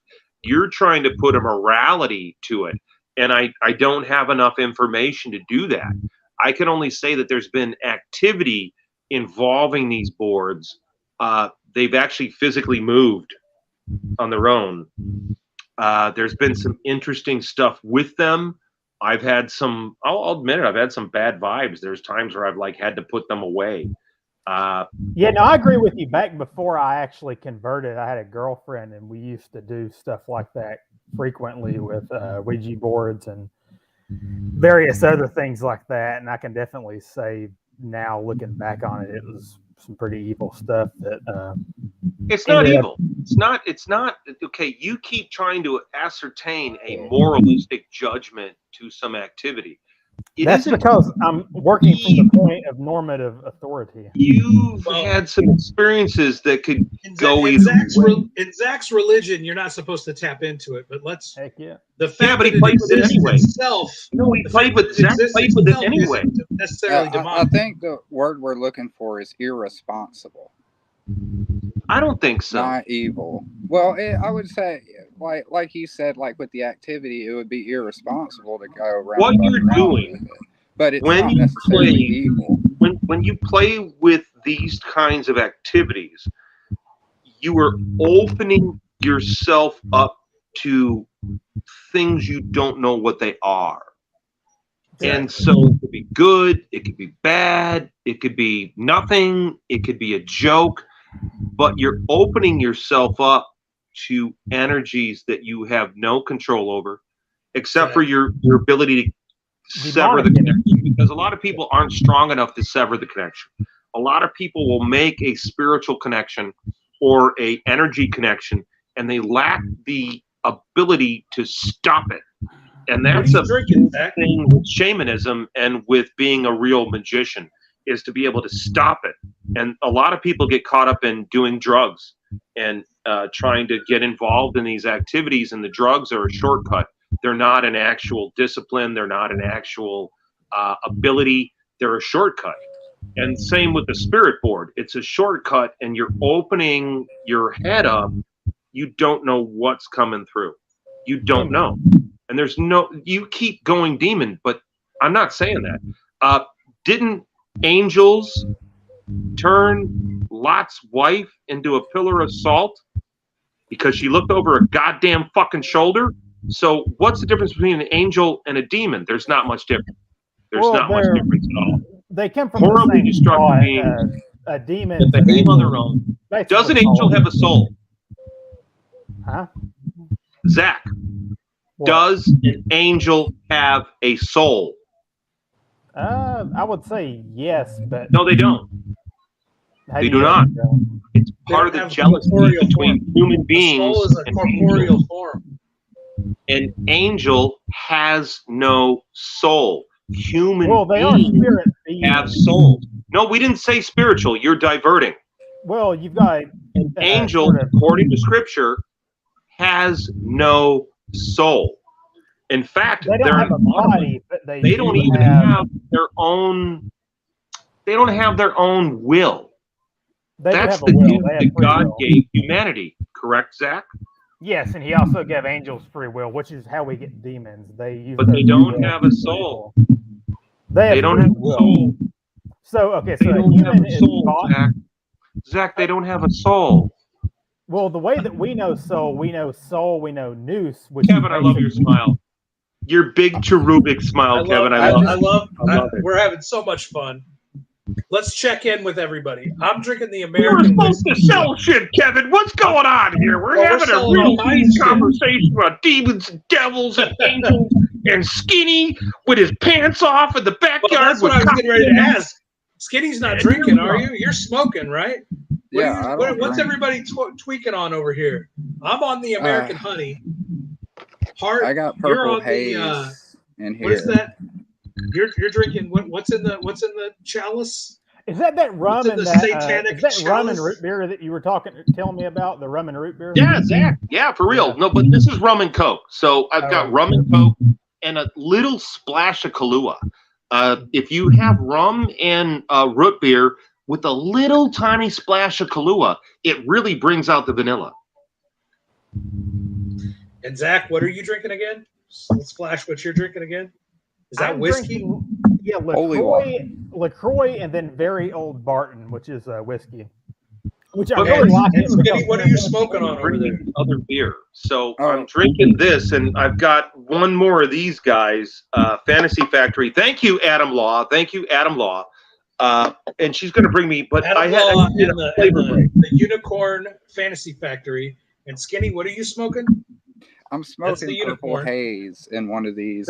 Purple haze. Is that a dab? Is that a dab pen? Yes. You got the dab pen from. I'm actually drawing a comic book right now called Too Many Dabs, and we're hanging out at Strangeville Pizza and Weed, and our The only thing I lovable. would say about people doing dabs is be careful of the kind of dab you're doing, because some of it is made from butane. And I've got to say butane is this. really poisonous. Okay, So so you Our Kevin, want to lovable. be careful of the kind of dab you're doing, because it's utter fucking poison if it's got too much butane in it. And you could tell when you go to light it, if it fires up and has a lot of flame, there's too much butane in the dab. hey, so The, Kevin, so if you're doing, Hi, if I'm you're Hart doing Fisher. pizza I'm and here to weed, help you have a good time and feel better. You need to have a little segment about Jim Podesta in the Strangeville Pizza and Weed segment. The Jim Podesta? Yes. Who? Yeah, Podesta, the pedophile dude. That's not Jim Podesta. That's fuck is his first name? I thought it was Jim. No. You sure? No, he was the chief of staff for Obama and he was the campaign director for Hillary Clinton. He was. Does it start with a Fuck J? is at Podesta's least? first name? Skinny. What's Podesta's first name? I think Kevin or Hart knows. Well, I can't say The that. Pizzagate. The Pizzagate motherfucker. You Yeah. guys keep going political. Let's go back and sell some comics. We got a big Listen, sale I'm going trying on. to- I'm trying to Huge shield my Kindle current- bill. I'm trying Is to it shield Shane? the Kindle bill. You guys, I I'm had my trying to two shield the pulled out. pencils of my of my new Let's go comic back. book. Sales, Let's you go sons back of to the bitches. sales. We're Zach going back was to the just sales. telling me all about how him and his buddy got labeled white supremacist with the show right before I came on your goddamn show. You fucking bastard. Listen, We're listen. selling A lot of comics white here. supremacists. Why are the fucking Danzig spirit boards $2,000? You know why? Gosh. They're signed and numbered. Because they're fucking signed and numbered. That's why, motherfucker. They might be sold by now. They're signed and numbered. They only did 222 boards. All Here, the read- boards were signed and numbered by Glenn Danzig. Read your And- description. Read your description.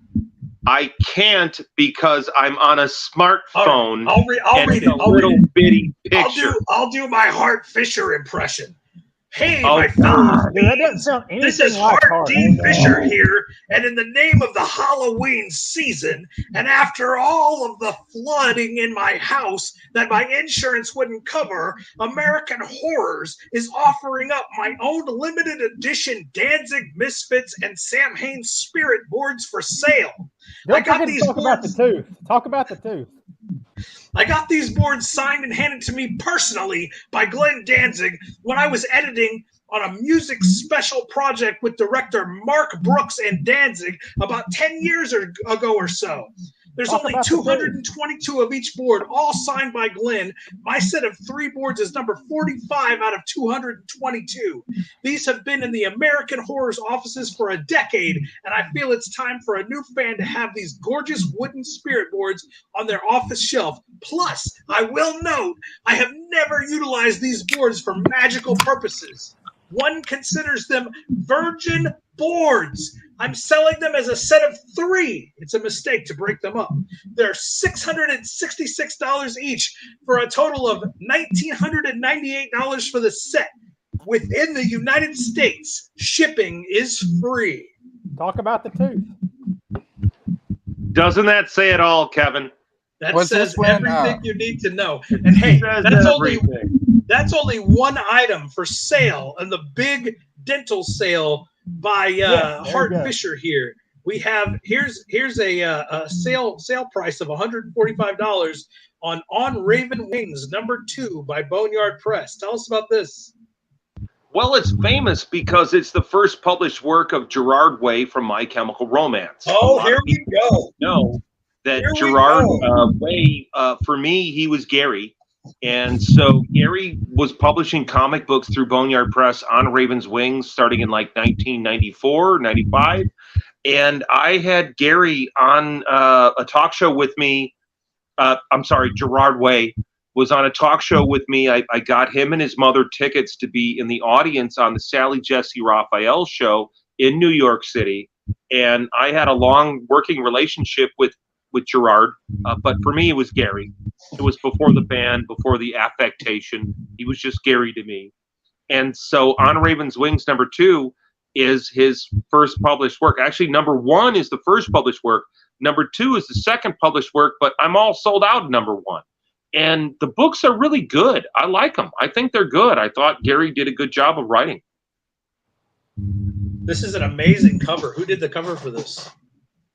That's Eric Howell, and Eric was one of the Boneyard Press creators. Eric did a bunch of covers for us. He also did the cover for On Raven's Wings #1, and he did stuff for Flowers on the Razor Wire. One of the great things about being a comic book publisher is you get to hang out with all these really talented, creative people, and you get to work with like all these amazing, creative, talented people. And for myself at Boneyard Press, I was really focused on like the next big thing. Who's the next artist? Actually, no, it's Rob Nemeth. Rob Nemeth did the cover for that, not Eric Howell. Robert Nemeth, Nemeth. And he was Just great, books? and we had fun. I mean, you know, when Is you this- do these independent comic books, as Kevin can tell you, they're very personal. And so the Oh, yeah. people that you're involved with, when you do signings with them, you do comic conventions with them, it's really personal and exciting and fun, you know, and at times crushingly disappointing if your book didn't sell, if your book Yeah. didn't do well. For sure. Is this oil paint or is this pastel? I can't tell. It looks pastel. No oil. Oil? Is it oil? Okay. Yeah, It's I'm going to amazing. vote oil. I don't Amazing. think pastel at all. I don't think those are acrylics. They're definitely not watercolors. And the Definitely not logo I watercolor. put on in Photoshop. Right, right. So And in the there's only corner, four in stock. there are some actual, those are actual bones or actual something. There's a 3D object in the lower right-hand corner there. Right. So for those who may be ignorant to Gerard Way's comic book influence, he's not only is he the singer of My Chemical Romance, but he's also the writer of the Umbrella Academy, which has went on to become one of the most successful Netflix series to date. And Is it? you can get yourself, hugely What popular, is that? hugely popular, and you can get On Raven's Wings #2, which was his second published work ever through Boneyard Press. What a collector's! Also, I'm going to let people know, like, we have a bunch of damaged copies, like they're not mint. So if you go on the AmericanHorrors.net/shop, if you look up Mystery Box, Boneyard Press Mystery Box, we've got this new offer in which we've got, I like the idea.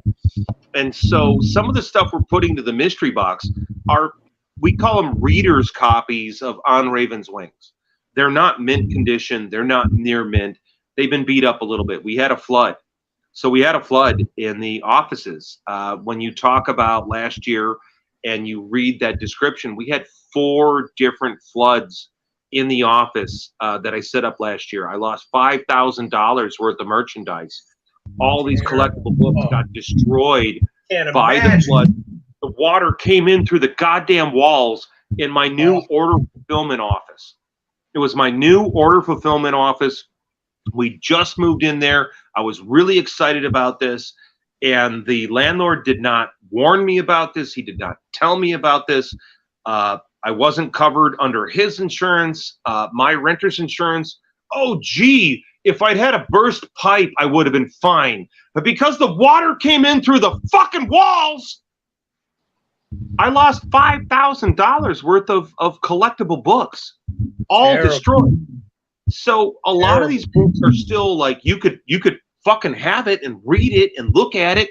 It's just no longer It's just not in great condition. or Right. mint. So some of That's this going to stuff come in the mystery boxes in Yeah, the link in the yeah. description below to AmericanHorrors.net/shop.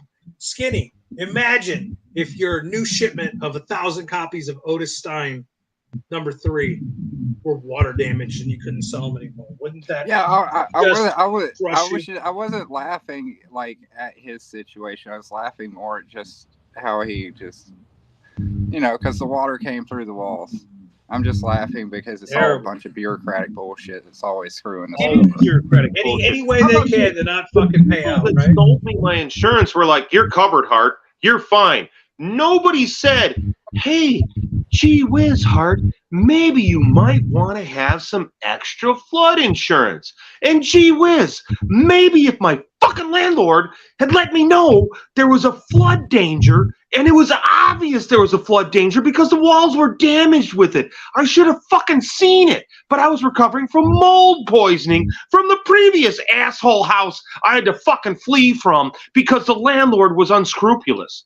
So I'm in this house, and they should have told me, Hart, this place floods.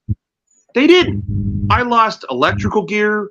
I lost stereo equipment. I lost computer gear, and none of it was fucking covered from my insurance people. And hey, State Farm, maybe you could have told me. Maybe you could have said, your shit ain't covered. And they were like, oh, well, you should have read your policy. You mean buried in like page 12 or 15? You're right. You're right. Thank you so much for your wonderful customer service. You're right. I'm an asshole. Maybe perhaps you should have looked out for me and said, hey, Hart, you might want to have this extra flood insurance.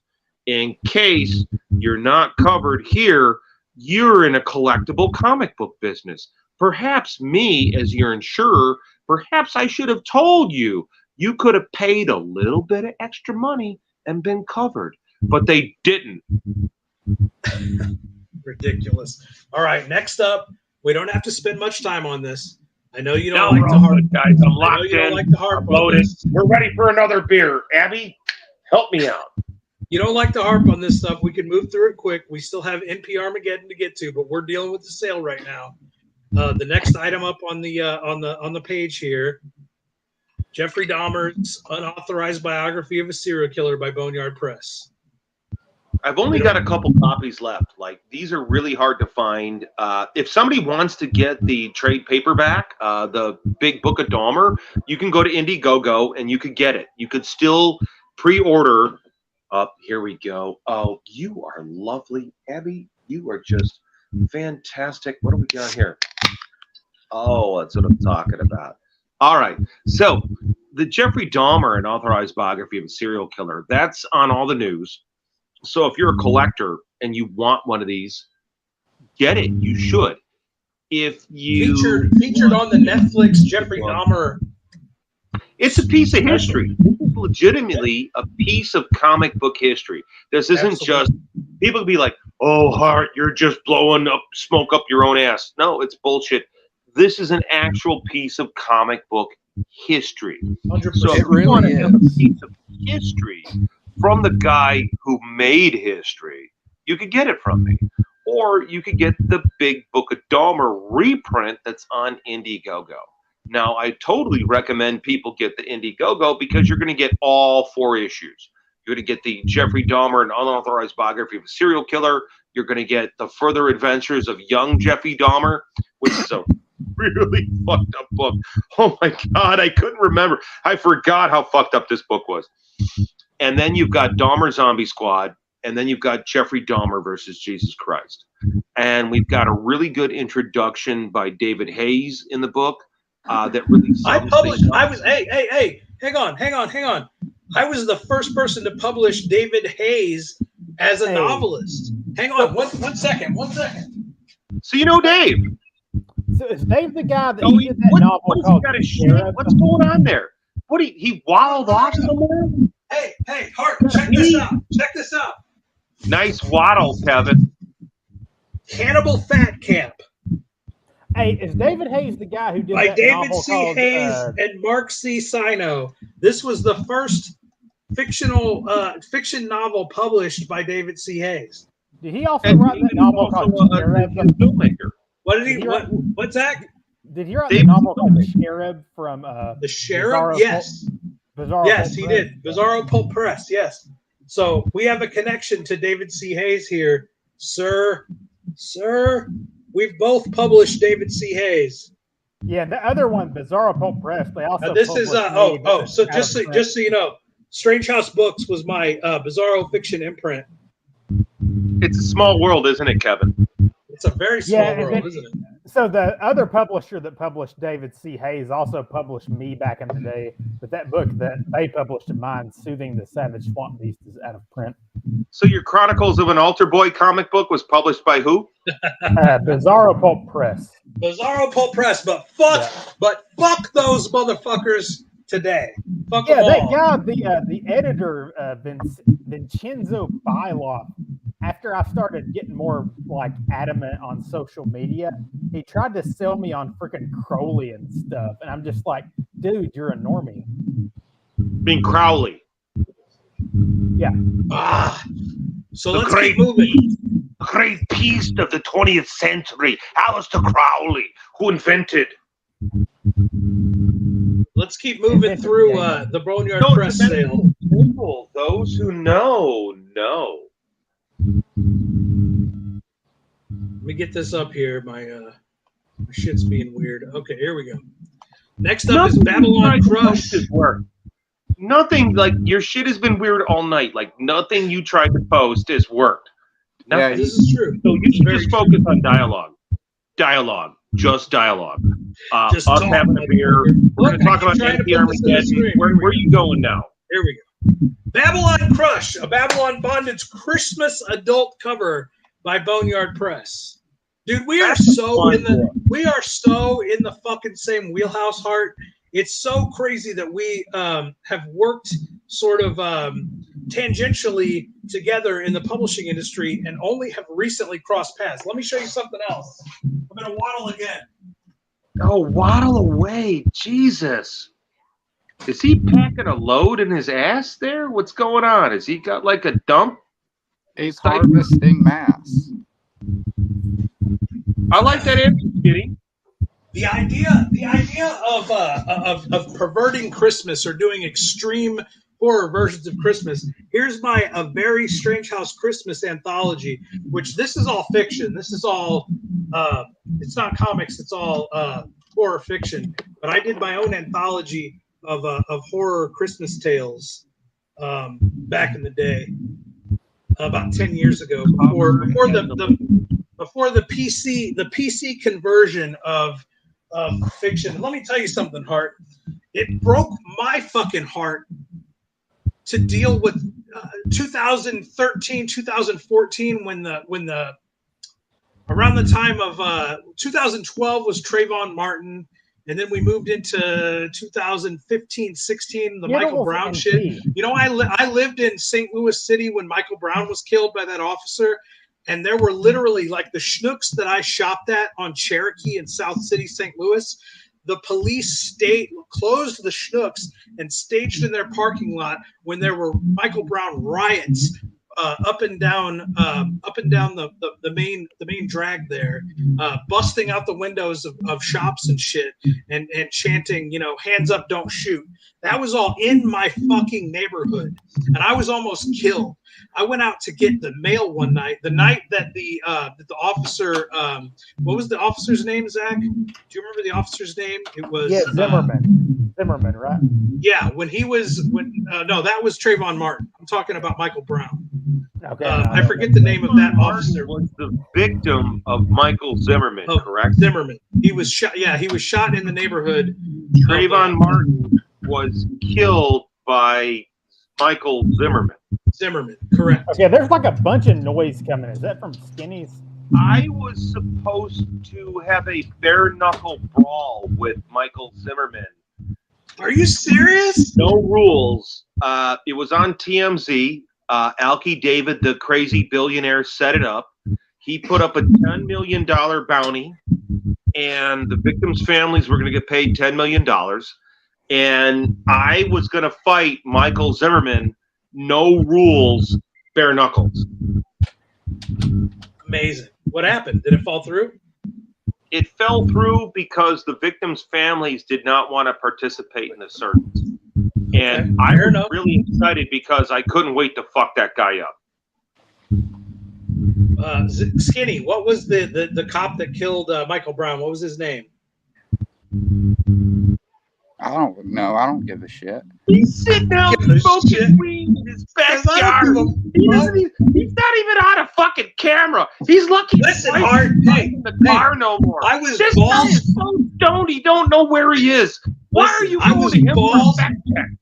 Kevin, why are you going to Skinny for the fact check in his backyard, stoned out of his fucking I can't remember the fucking dude's name. It wasn't Dave.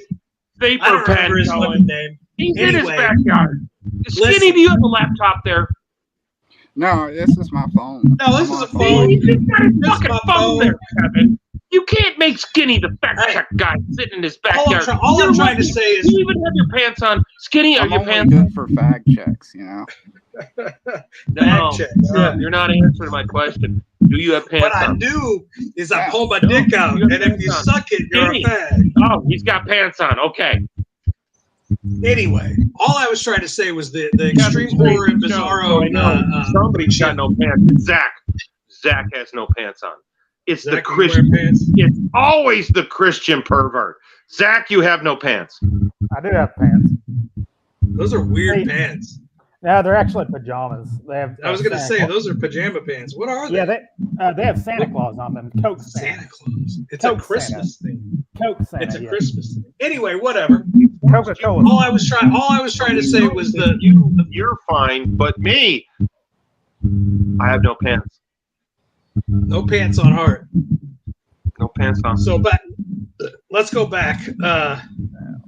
Hart, tell us a little bit about Babylon Crush, and we'll move on. Oh. All right, so Babylon Crush is one of my favorite characters. Babylon is a vigilante character, and so Babylon Crush, A Bondage Christmas, is a lot of fun, and it's got a great story with Ginger Hill. It's a good time. It's very rare, very hard to find, and in fact, Diamond Distribution, we had a whole issue with Babylon Crush, A Bondage Christmas. I got this really cool cover by the painter Greg Loudon. And Greg did this really cool painting of Babylon sitting on Santa Claus. And Santa's got like a gag ball in his mouth. And it's a beautiful painting. It's like a total Norman Rockwell painting. And there's no nudity. There's nothing besides the gag ball that's sexual content. But Diamond Distribution banned the ad in the catalog. So for the follow-up ad, I put in a nun with their fucking nipples sticking out, people getting their heads cut off, lobbyists. I went crazy when they banned that cover. I'm like, Jesus. All right, well let's go the other way and take this as far as we can, and we did. And that ad went right through. It went right through. Then I took an ad out, a comic buyer's guide, to talk about this dichotomy, and I wanted to show the two different ads side by side, showing the hypocrisy of their ad policy. And the comic buyer's guide banned my ad. Holy shit! Fuck you, comic buyer's guide. Fuck the comic buyer's guide. You. Fuck them. We got So 10 Babylon available. Crush is a lot of fun. There's part of the sale is Babylon Crush #1 is for sale with a beautiful wraparound cover by Michael Bair, B-A-I-R. I might be messing up his name, but Michael's wonderful, great guy, great artist. So we've got that. We've got the Boneyard Mystery Box, which is a collection of 10 to 14 different items for $25, which has got lots of cool collectibles. We've got the Dark Angel Razor crossover for sale for like $10, which is really cool. It's the limited edition signed edition from 1995. There's a lot of really cool stuff up there. And for my ego, I want you guys to buy the MP Armageddon t-shirt with me on it. God damn it. For my ego. For Hart Fisher. Buy the goddamn MP Armageddon t-shirt with me on it, because I'm a lead character in this hit radio play, MP Armageddon, where I play Hart Fisher. We're getting. You want to go there? You want to go there right now, Hart? Yeah, let's go there. Let's go. Let's do a deep dive into NP Armageddon. Give me 1 second. Oh, good Lord, he's going to have to get off. Oh, it's fine. It's fine. We'll get right there. Are you bald? We'll get right. Am I bald? Yeah. He is bald, yes. Very bald. Do you wear that hat because you're bald? I'm very bald. Oh, you're super bald. You don't shave Very it, huh? Oh yeah, I shave it. Did you know my brother has alopecia? First of all, my hairline starts about here, so technically I shave the back half of it. Well, I gotta my little brother Adam, my brother that I love, he's my actual brother, has no hair. None. No eyebrows, no eyelashes, nothing. He has alopecia. So from hairy guy to brother with no hair. All right, here we go. Awfully quiet while he's switching around there. It's because Zach doesn't have pants on. He faked it. I do have pants. That's just all right, CGI. Here we go. I'm going to play the us. trailer, which obviously has no sound because I suck. I can't get the sound of it. But I'm going to play the NP Armageddon. Hold up. Before I do that, I'm going to take this away. Let me preface NP Armageddon for a second. And let me tell you, Hart, why I'm so excited about this series. Back in 19 Dickety Doo, I was the manager of a pornography shop, and we've already I'm sorry, excuse me? You said Zach? 19 Dickety Doo here and in like another post. Like, where did this come from?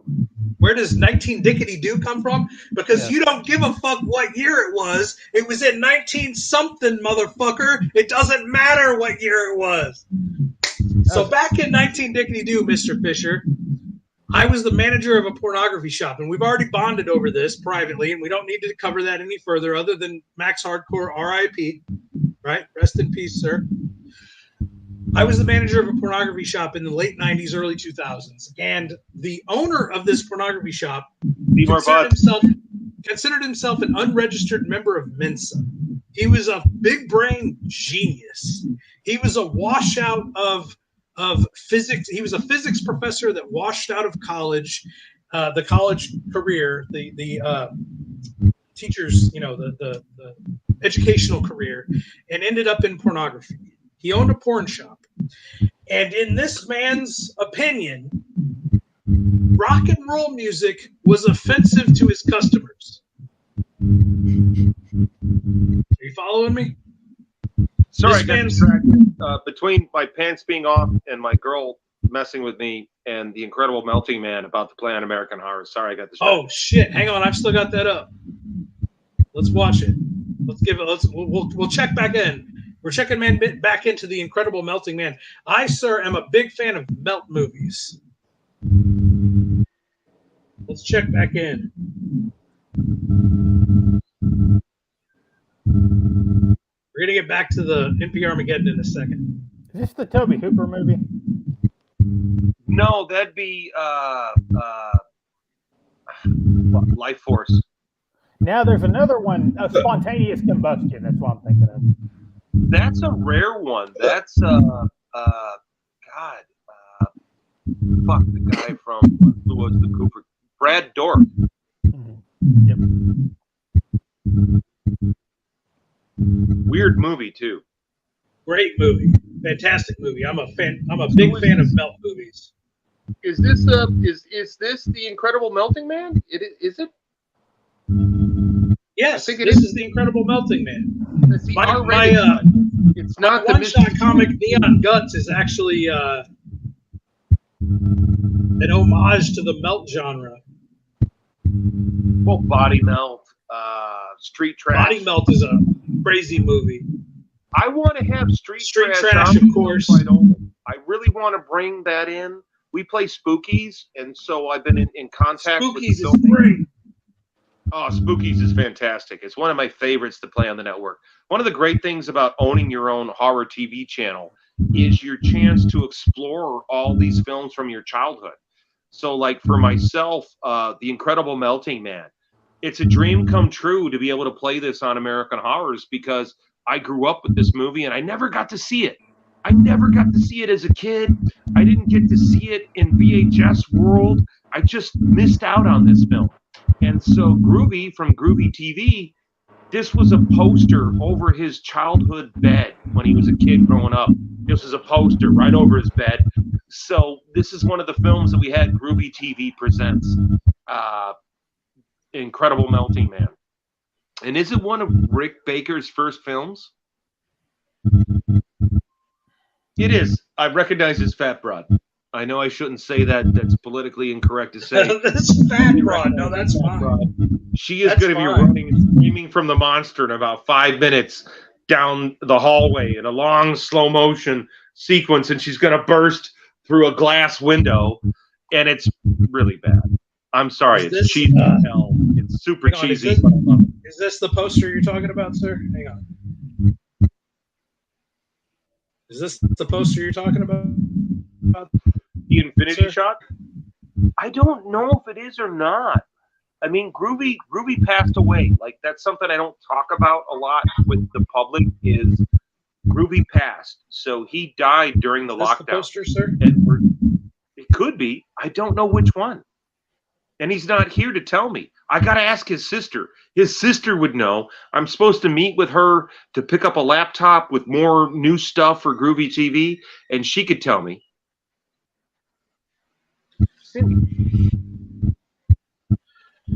R.I.P. Groovy. It would have been something from the 70s, dude. It would have been any modern poster. It would have had to have been something from 1979, 1981. It would have had to have been from that era. Otherwise, he wouldn't have had that over his bed.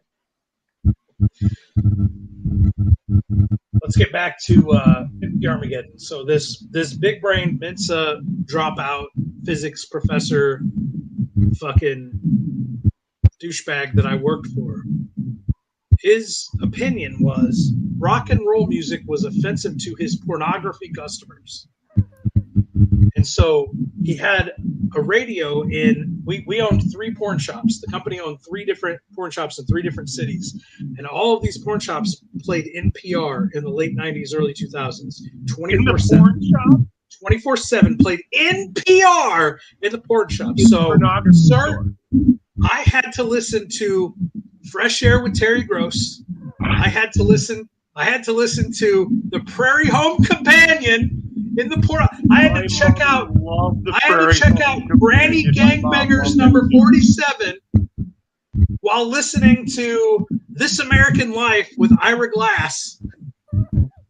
Listen, I listened to NPR 8 hours a day, 6 days a week for 6 fucking years in a porn shop of all places. Morning stuff with like the guy that was playing the progressive rave music and like Tangerine Dream and all of it, everything. Do you remember the 2 dudes that Car Talk? You remember Car Talk? Yeah. The 2 brothers that diagnosed car issues? Dude, I listened to all of it. And so when you started posting that you were in NPR Armageddon, I was like, I know everything about fucking I am so intimately fucking familiar with NPR. I'm going to play the trailer, and you... No, even worse, Kevin, I was set up for an ambush interview on NPR. I was the evil anti-bicycle activist, which is what they sold me as. What actually anti-bicycle activist? Yeah, I was that's what they sold me as. They sold me as if I was an anti-bike activist. But the truth was, I was an activist for safer bike lanes for children. And they turned me into a villain because I was advocating. You're going to love this. Kevin, imagine Hart D. Fisher from Boneyard Press, Hart Fisher from American Horrors, Hart Fisher, most dangerous man in comic books, was tasked by the neighborhood councils to help market and create a safer bike path for children, and they made me into a villain. I was a bad guy. I was a guy who hated bicycles. You gotta love NPR. On NPR, they wanted me to come on this show, and they wanted me to come on, via the phone call. But I knew it was a fucking setup because they fucked my friend before me. And I told them, I would love to come on NPR, but I'm going to come into the studio. I'm not doing this over the phone. Your local studio, right? I'm in LA. Your local public access studio. Pasadena. 5 minutes from me. The Rose Bowl. 5 minutes from my house. So these dildos set me up for this ambush interview on NPR until I said, I'd love to come on this show, but I got to come in the studio because I know I can yell louder than they can turn off my microphone. I'm going to do this. Abby, okay? Motherfucker, did you turn off my mic?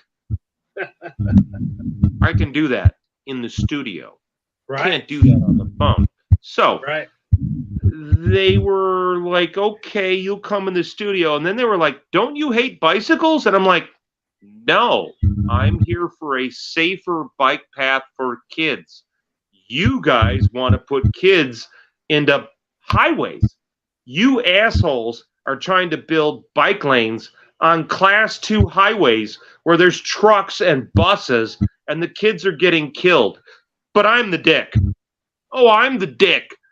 You assholes want to put these kids riding bike lanes, and they're fucking having them teach these kids in school. Yeah, go ahead and ride on the class 2 highway.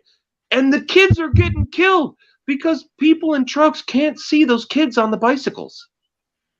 If you've ever driven a truck, your mirrors, you can't see those kids. Right.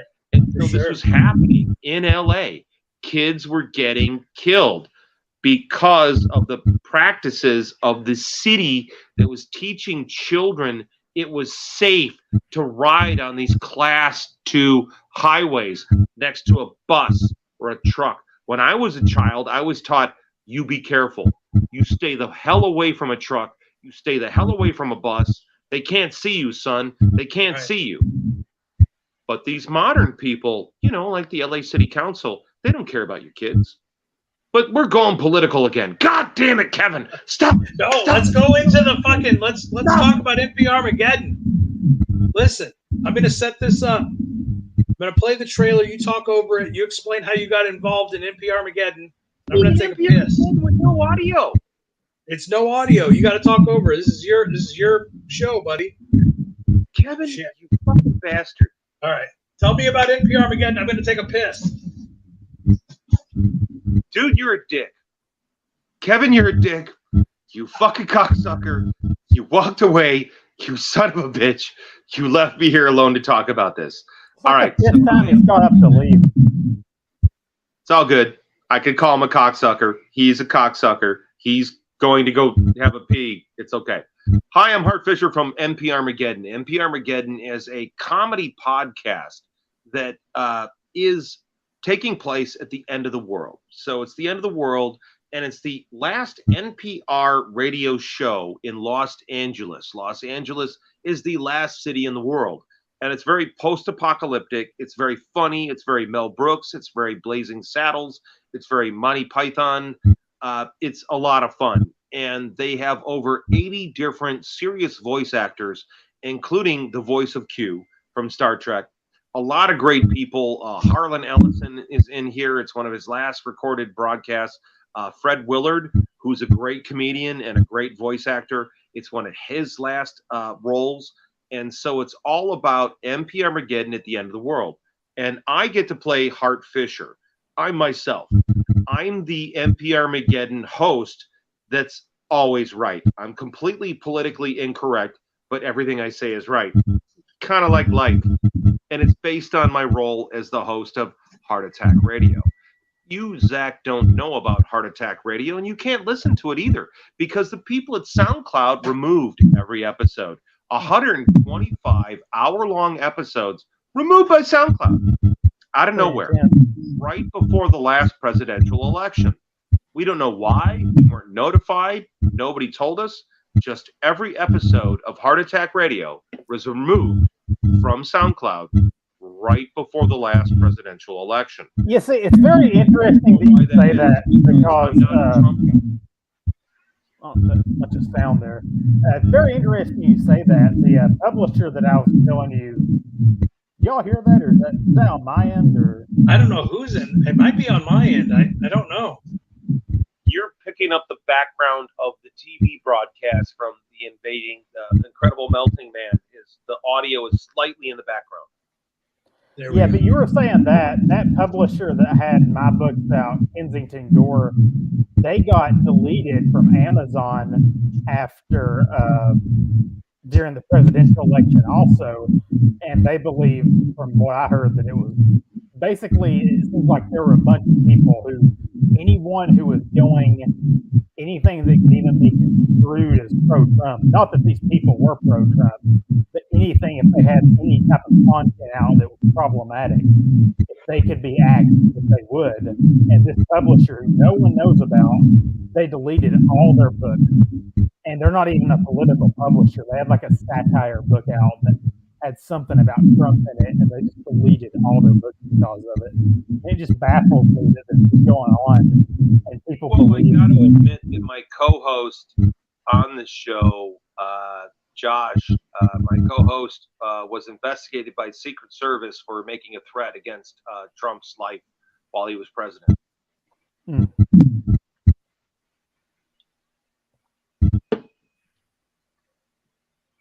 I have no follow-up. You guys talk. You can listen to every episode of NP Armageddon at https:// link.com/link.com/NPRMA. That's on your screen right now. You can check that out. Kevin, have you had a chance to listen to the show at all? I haven't had a chance to listen to it yet, but I'm going to listen to the whole thing, and I'm going to love it. Okay, so now that we're talking again, the show's funny as hell. It's really good. The guys have been working on this for like 8 years, over 80 different voice actors. I recorded my part. I'm going to say this. My wife passed in 2018, and I went to Los Angeles, and I did her memorial in Los Angeles. And the day after I did my wife's memorial, I did I recorded all of my bits for MP Armageddon over with Peter and Brian at their studio in LA the day after my wife's memorial. And so as you go through the MP Armageddon, we recorded my bits in order. And so if you're paying attention, you could probably tell I'm getting more and more drunk as I go through, as I finally get through to episode 10. And the really interesting thing about this is, well, it's a comedy podcast. It's a radio play.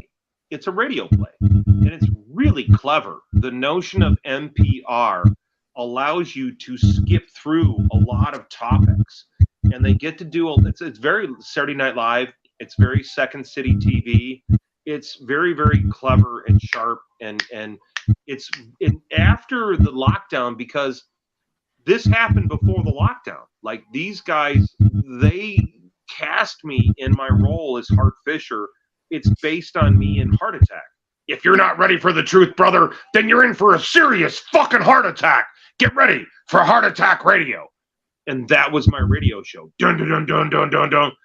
And so I was very politically involved in Los Angeles. I had a lot of success with the stuff I was doing in politics. And so the guys based my role in MP Armageddon on Hart Fisher from Heart Attack Radio. And so the character, and I knew Peter and I knew Brian. I met Peter in 2008 when we were shooting the first American Horrors TV show at Shriekfest. Not Shriekfest. Was it Shriekfest? It might have been. I think it was Shriekfest. And we were at a film festival, and Peter had a film in there called Cheerleaders. That was the movie he made for UCLA. He was part of the UCLA film program. And Peter was sharp. He was smart. Like, you know what I mean? Like, you show at a film festival, and like other film crews, the way they would handle things is they'll show up and they'll get their shots, and they'll be there for about 30 minutes to 45 minutes. That's not how American Horrors does it. If we cover your film festival, I'm there the whole show. I'm there Friday, Saturday, and Sunday, baby. I'm like the weather all day long. And so I get better stuff. And Peter was part of that. And so I got to know Peter. I got to know Peter's work, and we aired his shorts on American Horrors, like Murder Baby. Uh-oh, turn your back. It's Murder Baby. And so Peter's got a lot of really clever, great stuff. He's a very intelligent guy. And so they had this role for me, and I left LA in 2015. I moved out of Los Angeles in 2015 to Lake Geneva, Wisconsin. A lot of it had to do with my wife's health and my mother's health. So I got the hell out of LA. I came here, and the guys were waiting to record my part for years.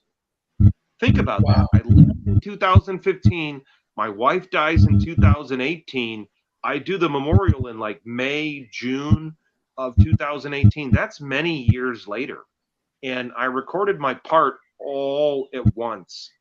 So it was pretty intense, and it was a lot of fun. And I love what they did. It's really great. The humor is so good. It's so spot on. They nail the NPR, and they've done a great job with their marketing campaign. They've been doing a good job about involving NPR with their Twitter. I'm so happy to be part of the project, and they're going to do a comic book. They're talking about season 2. Really? Motherfuckers, I better be there. Because my role is me. I get to be it's really surreal for you to sit with your friends and your girlfriend and you're listening to this radio play and you're the only character whose real name, I'm the only character that's himself. President Skullgore. There's no President Skullgore. There's no Skullgore. Right. There's only one Hart Fisher. So you're listening to this show and it's progressing and all of a sudden political terrorist Hart D. Fisher. It's like, what the fuck? And it's really surreal to hear your name. Political terrorist Hart D. Fisher is still at large. Still at large. It's surreal. It's really weird. And then President Fisher. Later on in the series, I'm President Fisher. I take over the country and I instill democracy. So I'm the bad guy, yet I'm the hero, and I'm instilling democracy in the country. And President Fisher, it's just surreal to hear President Fisher, and you're listening to this radio play. Like, imagine you're watching Rambo, and and like all of a sudden it's Colonel Strangelove. Colonel Strangelove. It's Colonel Strangelove. And you're like, that's me. You know what I mean? It's really weird and kind of awesome at the same time that your personality is so much. I can remember like interviews. I'm a big fan of David Lee Roth from Van Halen. Huge David Lee Roth fan, including there's photographs of me wearing spandex in college. Yeah, there's lots of photos of me in spandex, Kevin. They're very embarrassing. They're really embarrassing, bro. Dude, they're bad. Bro, they're bad. Huge David Lee Roth fan. So you're listening to him talk about different things and about why he did stuff, and you go, God damn it, I'm just like David Lee Roth. I know I skipped a long way. I left something out there in the middle. Kevin, go ahead. Fill it in, Kevin. You can pick up the NP. You can pick up the NP Armageddon Hart Fisher T-shirt right now from AmericanHorrors.net/product/NP Armageddon Hart Fisher T shirt.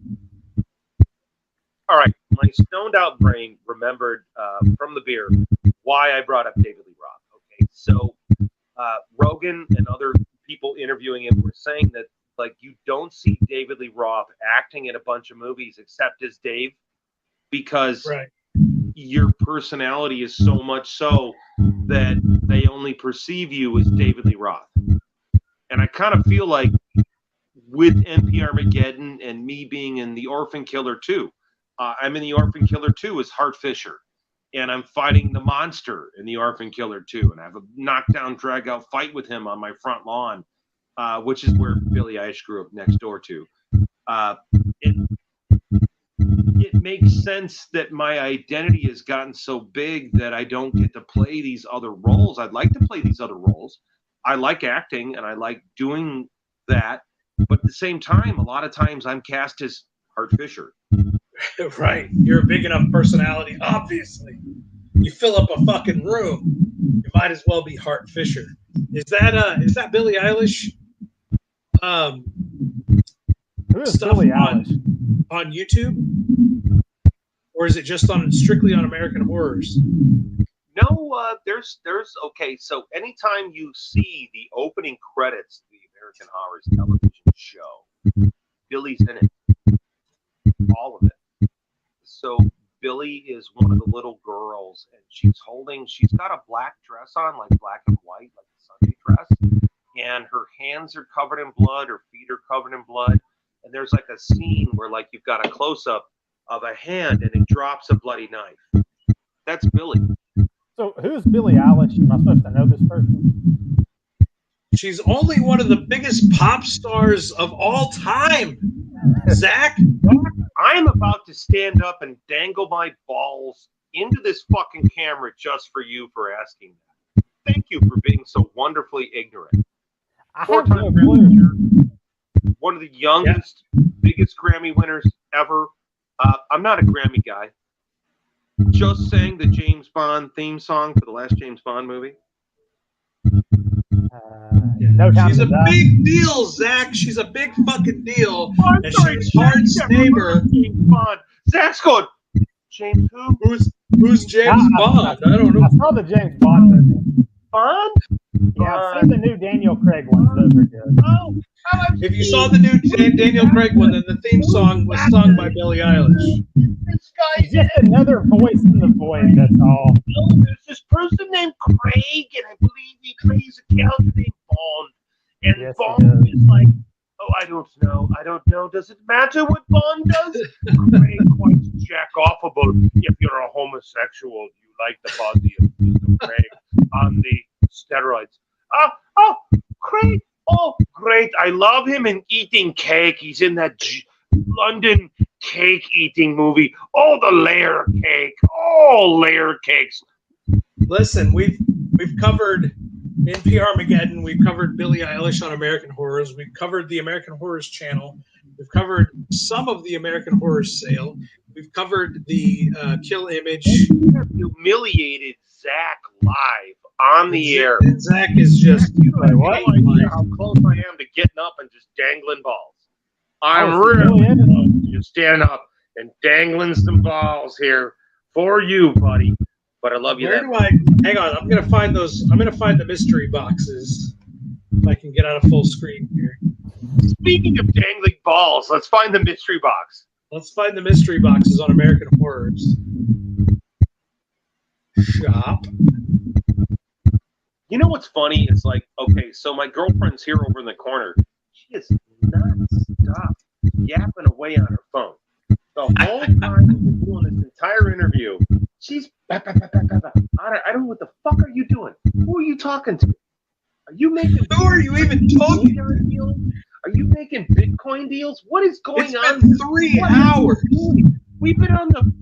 Yeah, it's like 3 hours, right? It's 2:45. Boneyard Press, Boneyard Mystery Box. The Boneyard Mystery Box is actually a really good deal because I get to throw in lots of fun stuff. I'll read the description. Okay, fiends. Eager for some dark outlaw comics that would send shivers down your parents' spines at the mere thought you were reading them? The Boneyard Mystery Box is here to feed your needs for 90s comics darkness.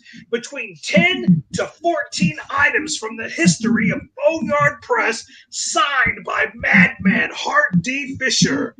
Every box handpicked by the most dangerous man in comics himself. Each box is a mystery. It could contain reader copies of Gerard Way's On Raven Wings #2, or issues of the Flowers on the Razor Wire series, maybe a DVD, or perhaps signed collectible posters and postcards, flyers, Bill the Bull buttons. Who knows what items may be unearthed in the Boneyard's mystery box? You might find a signed copy of Still Dead in your box, or an Outlaw Nation poster. Contribute to Hart Fisher's big-ass dental bill sale today. That's a good deal, man. I mean, fuck, dude. If you're a fucking comics fan, if you're an Outlaw comics fan, if you're a 90s comics fan, you can't do better than an American Horrors mystery box. Link below in the description. Search mystery box on AmericanHorrors.net/shop. There's a lot of fun stuff in there. I'm not. Okay, My girl, Katie. A lot of these people that do a mystery box, they're trying to like dump shit that don't sell.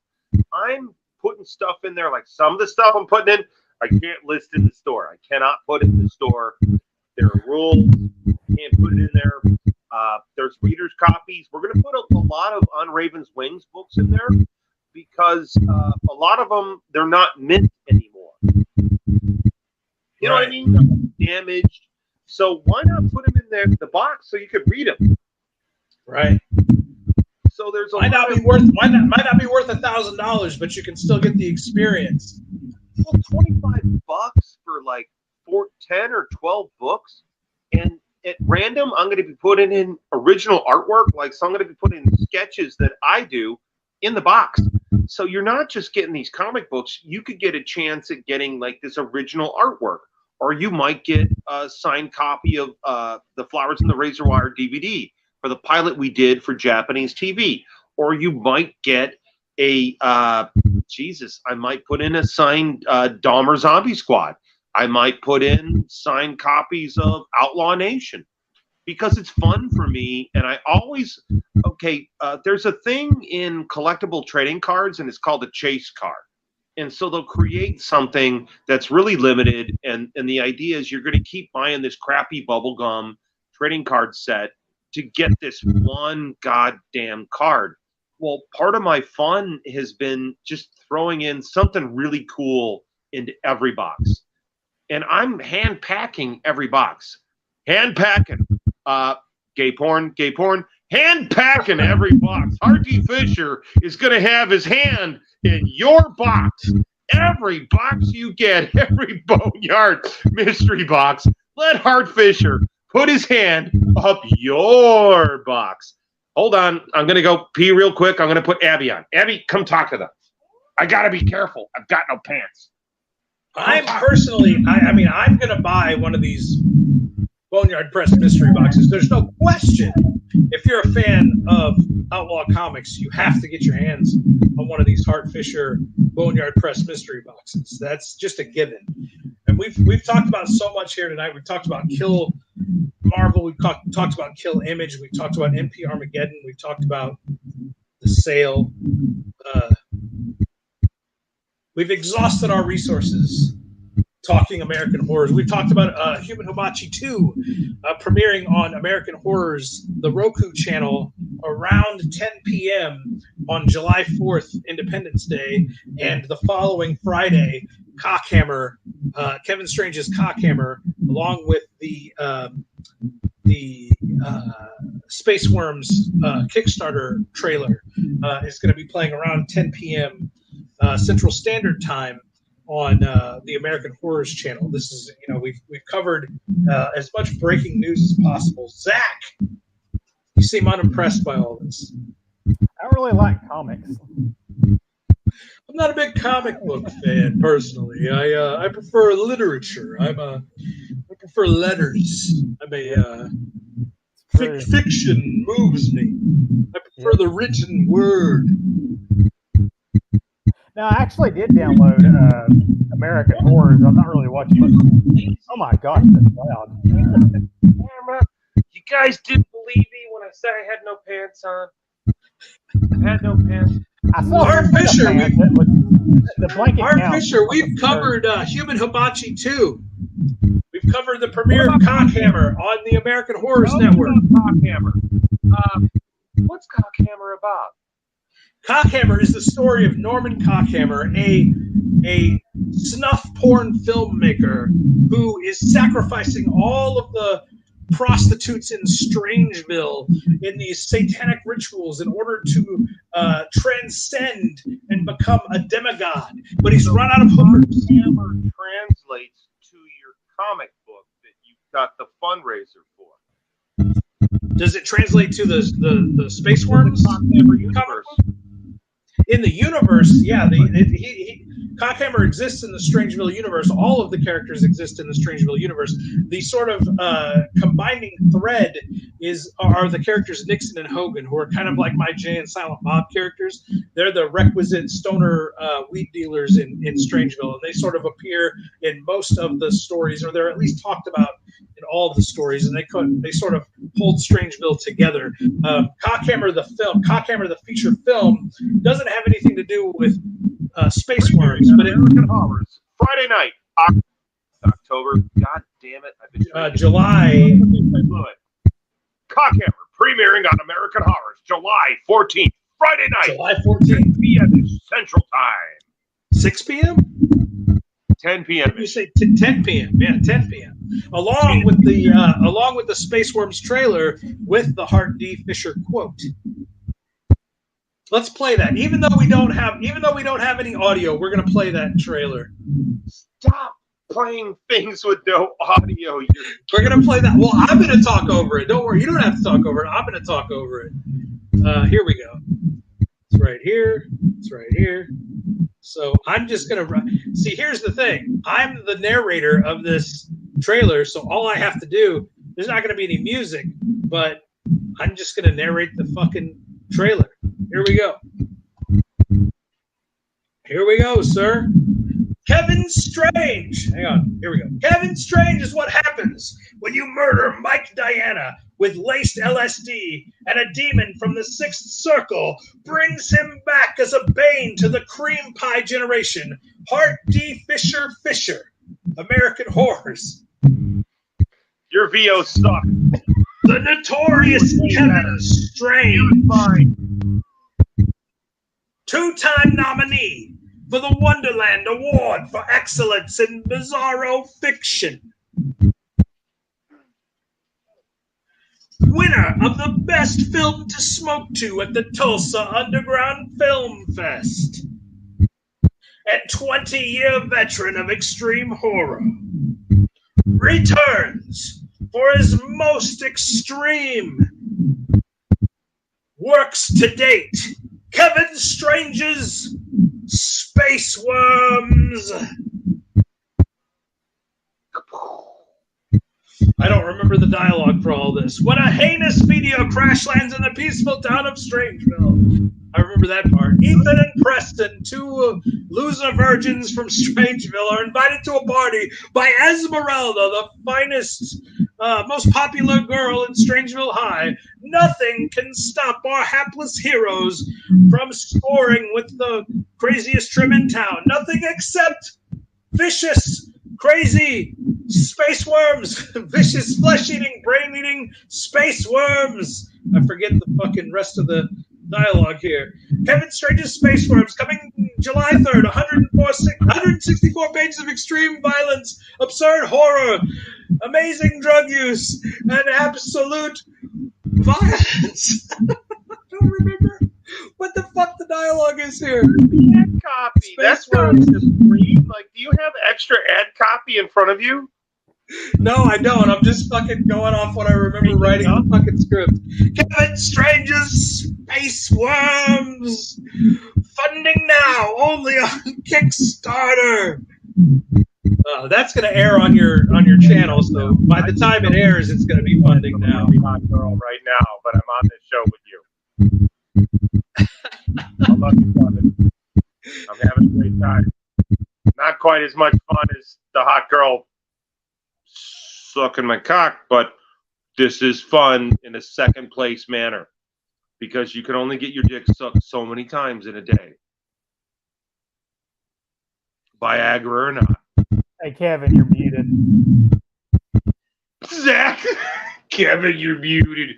What does Zach think about that? How many times a day you get your dick sucked, Zach? I am celibate, sir.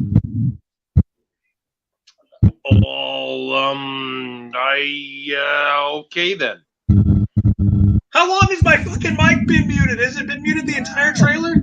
Yeah, it's been muted for a little while. Not the trailer. It was after the trailer. It's been on the whole time. You have been fantastic with your VO.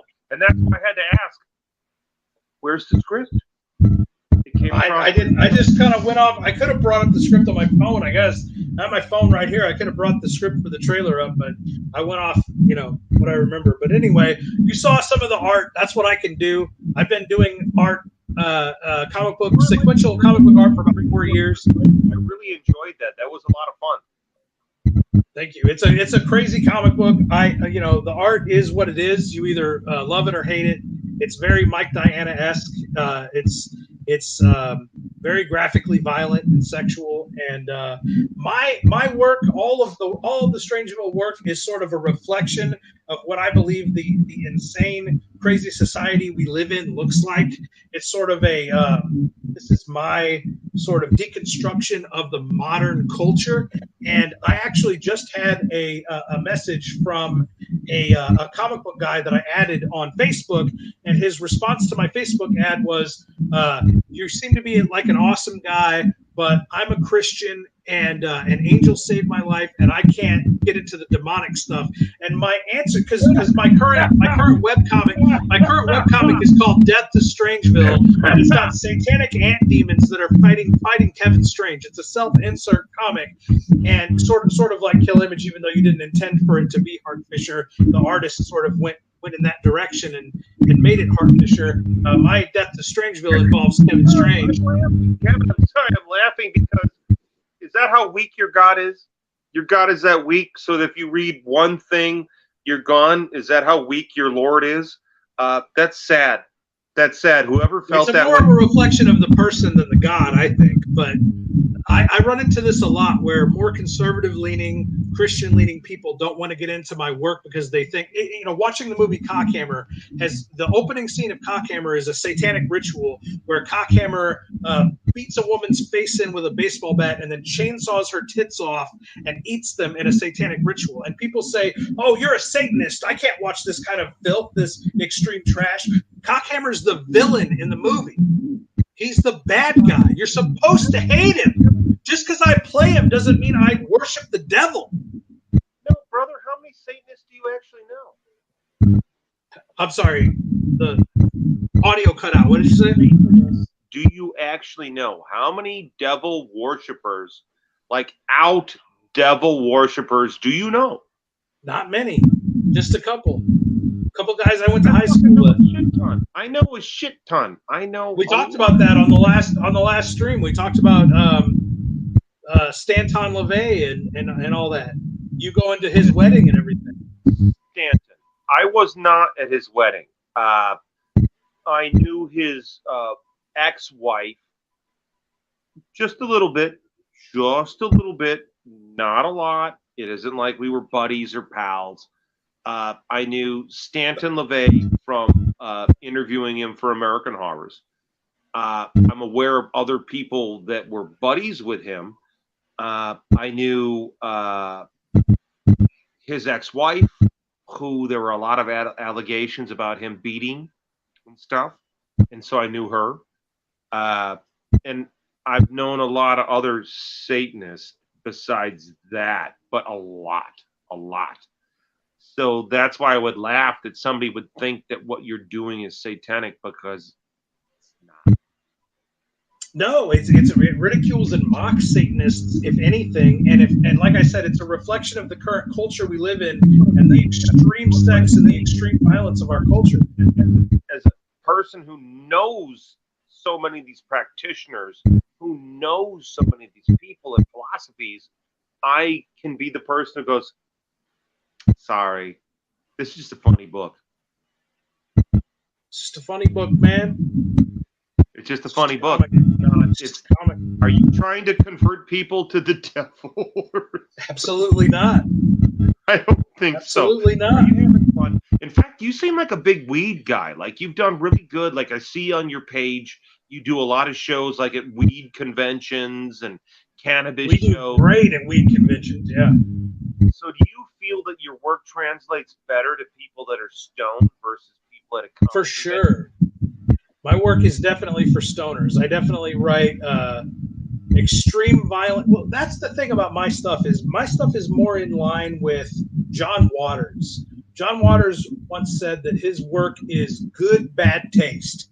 There's bad taste and there's good, bad taste. His stuff, the characters in his works eat dog shit, rape dead bodies, rape corpses and things like that, but it's always in the vein of like, that's fucked up shit. You probably shouldn't emulate the characters in my stories.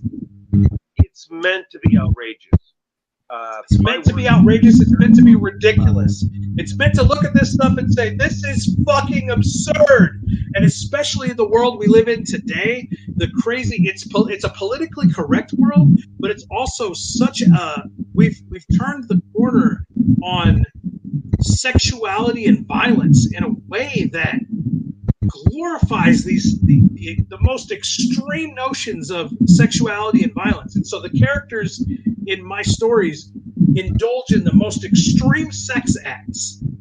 And the consequences for that are largely like the consequences for the slasher films of the late 70s and early 80s. Like, the people that indulge in the craziest sex acts in my stuff generally end up with the worst consequences.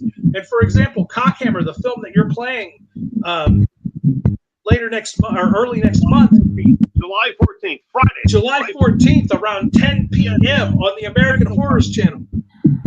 Cockhammer. The opening scene is this crazy satanic ritual. Let me tell you that things don't work out well for Mr. Norman Cockhammer in the end. He does not get what he wants. But people look at that movie and think that I'm a Satan worshiper. Zach, what do you think about all this? What do you think about using the extreme violence and sexuality that the culture presents us every day, using it to mirror back in their faces and show them how ridiculous they are? Because Christians generally put your pants back on, Zach. Christians tend to shy away from this stuff. Coconut oil. Put the coconut oil. When it comes to Christian entertainment tends to shy away from the extreme horror elements of their own preaching. Revelations is not a pretty book.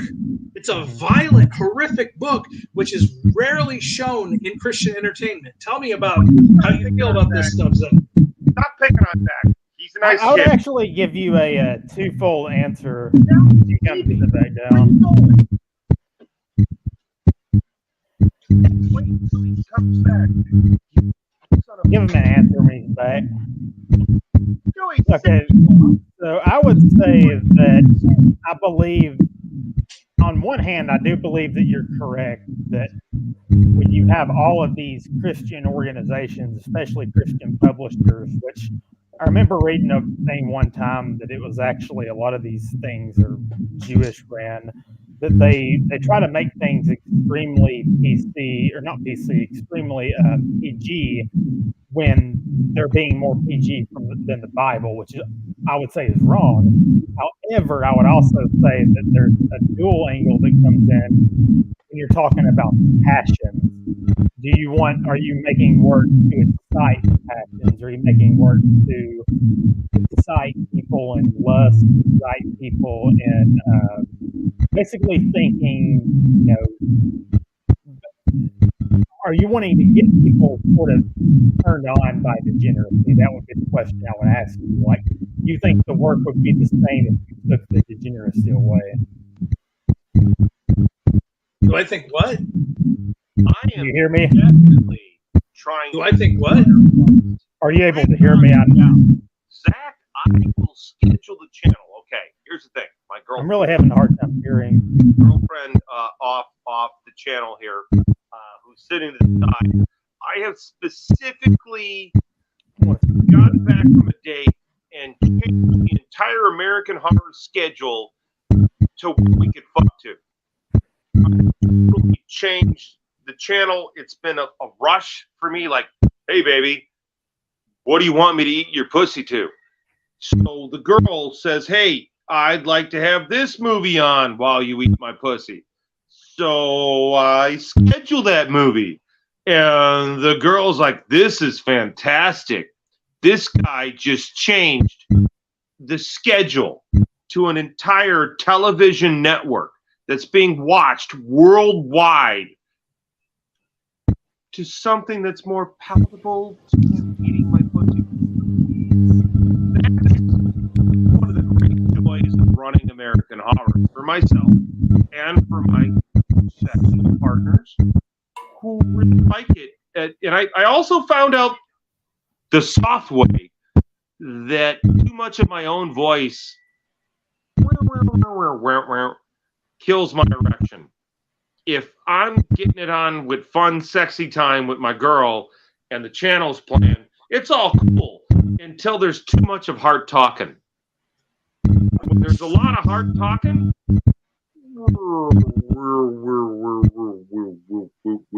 kills it completely. Kevin, how do you feel about that? How do I feel about it? You losing your erection over your own voice? Yeah. Have you had this experience where, like, you've been playing something that you have? I fucking love it. My ego there's no end. Have you ever seen the movie Party Monster, which is about Michael Alec in New York, and it's played by Macaulay Culkin? Well, Macaulay Culkin at one point in the movie, one of the characters says to him, "No amount of love in the world is enough for you. No amount of fucking love and attention is enough for me. I've had my dick sucked by a girl wearing a t-shirt with my face on it while I signed a book to her, while I personalized and signed a book to her, and it wasn't enough, motherfucker. I still could have used a second bitch licking on my balls, wearing a t-shirt with my face on it. That's fine, but it's not the sound of your voice. I can't It's really not hear the Hart. sound of my voice. It's not the same. You're right. Well, I think the real solution here is you should record some promos where you're kind of cheering yourself on. So when those actually come on and you're in the act, you're like your own cheerleader for a second. Where he's like, look at himself, thing of the chick. I'm happy to say that no. Looking at myself in the mirror, no. I don't know. I feel it's a good thing. I think it's a positive thing. My girlfriend likes the fact that I get turned off by the sound of my own voice.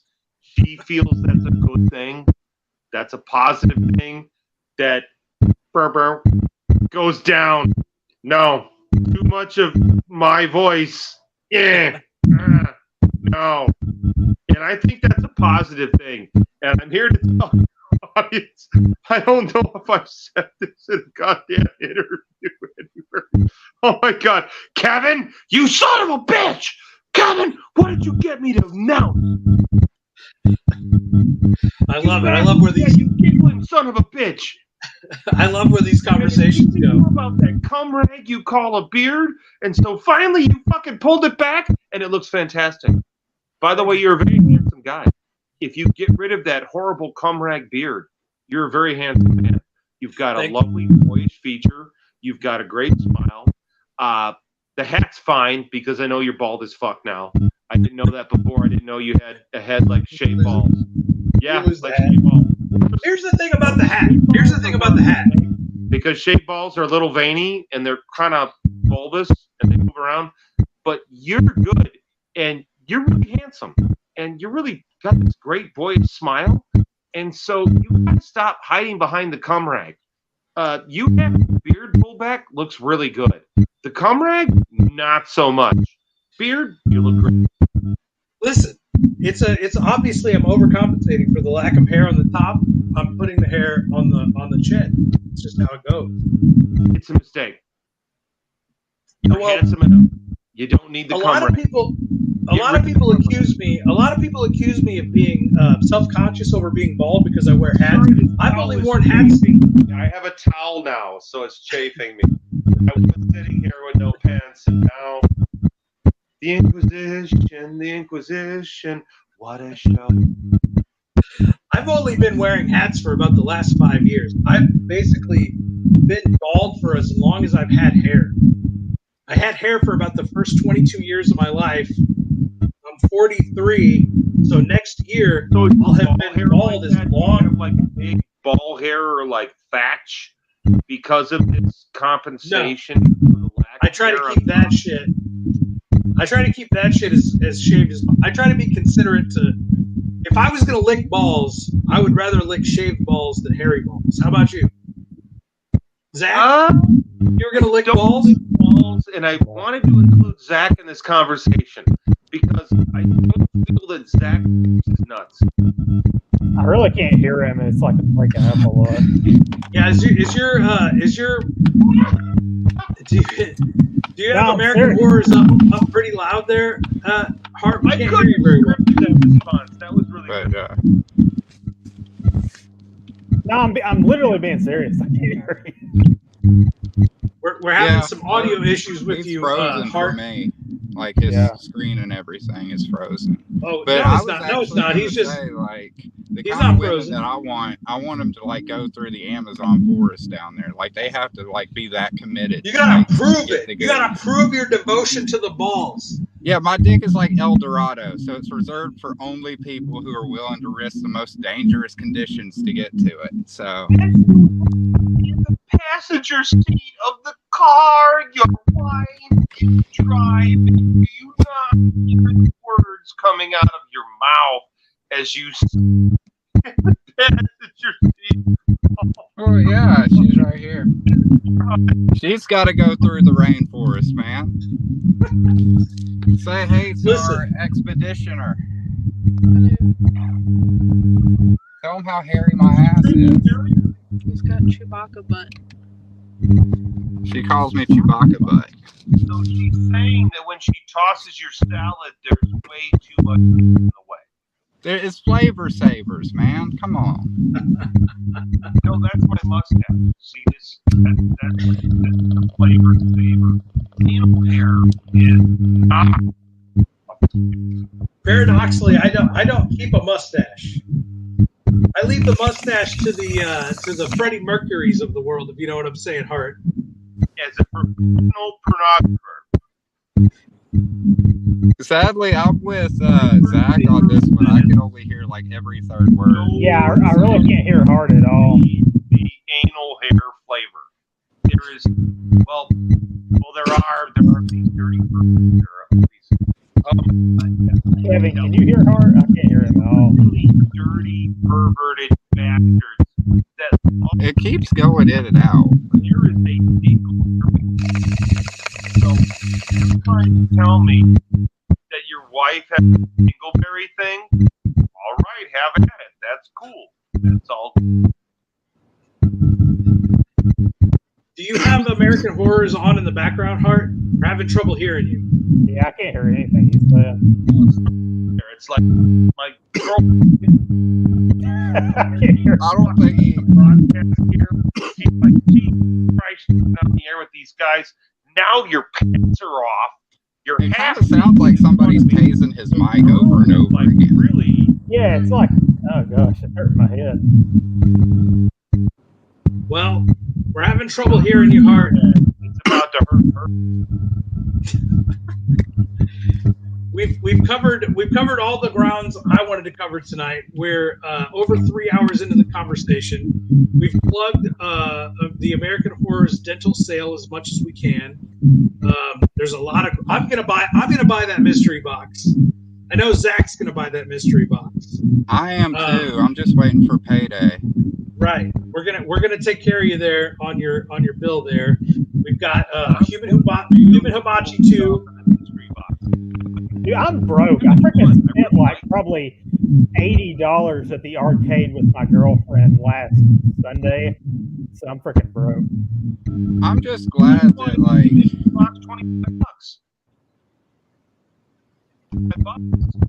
Is I can't hear him. I can't hear you, but Hart. hey, buy the mystery box from American Horror. Link in the description.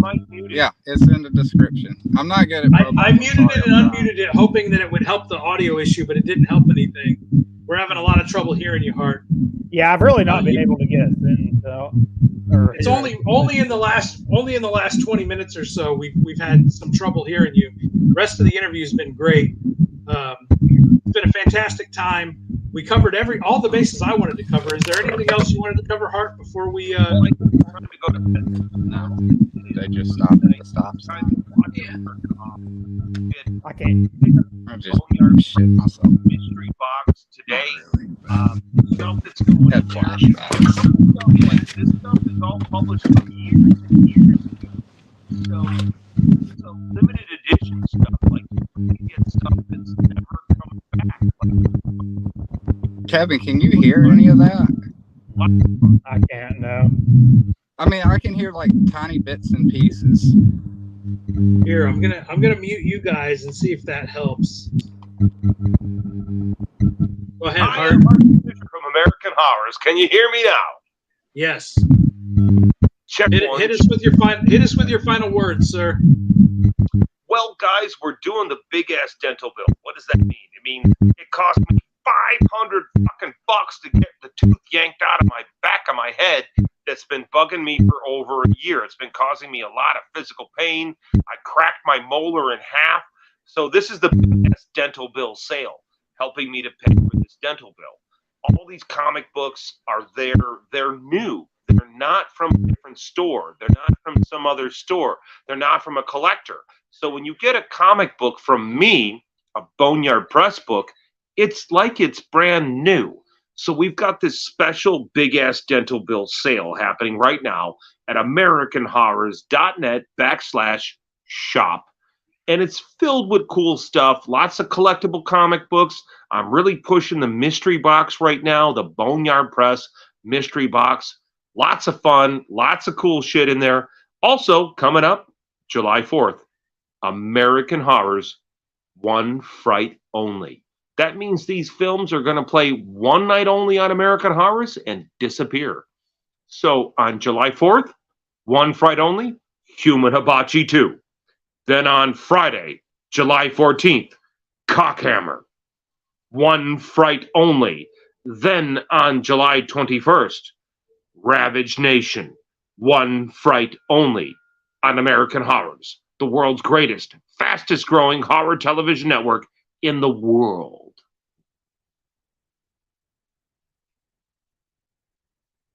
You're muted again. We got all that loud and clear. And it must be some issue between me and you, Hart, because when I muted myself, you came in absolutely loud and clear. We got the mystery box sale, the dental sale, the $500 bill, and there's so much good stuff in there. I'm buying a mystery box. Zach's buying a mystery box. Skinny's buying a mystery box. Hopefully everyone else watching tonight is going to buy a mystery box. No semen in the mystery box. There will be no semen whatsoever in the mystery box. I'm my penis out of it. I'm broke because of the arcade, though.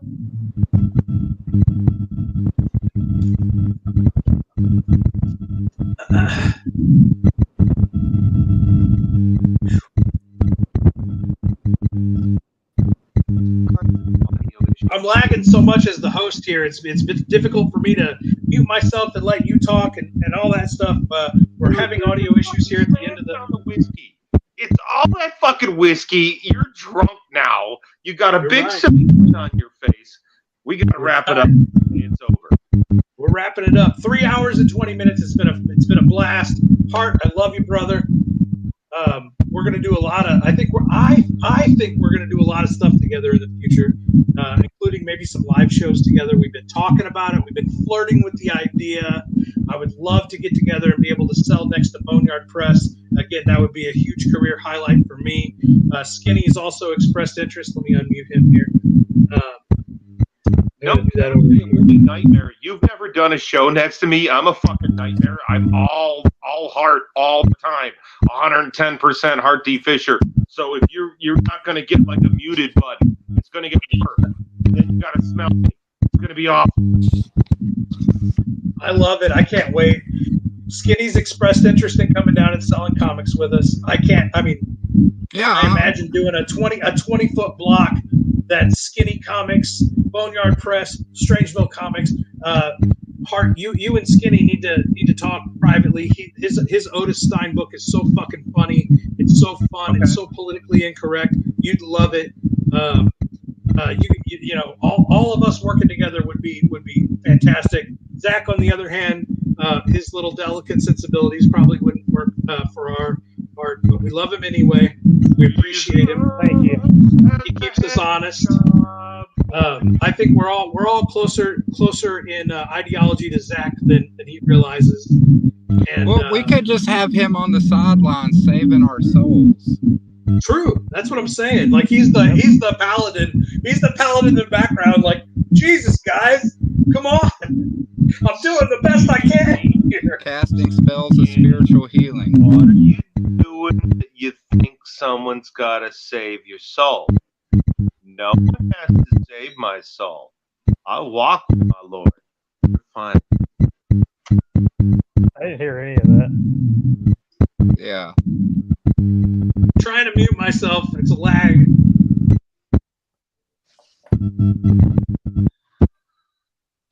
I'm not going to repeat myself.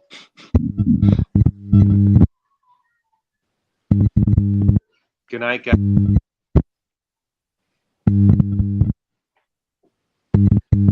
Kevin, you're still muted. Can't even hear you. Fucking lag. You're killing me.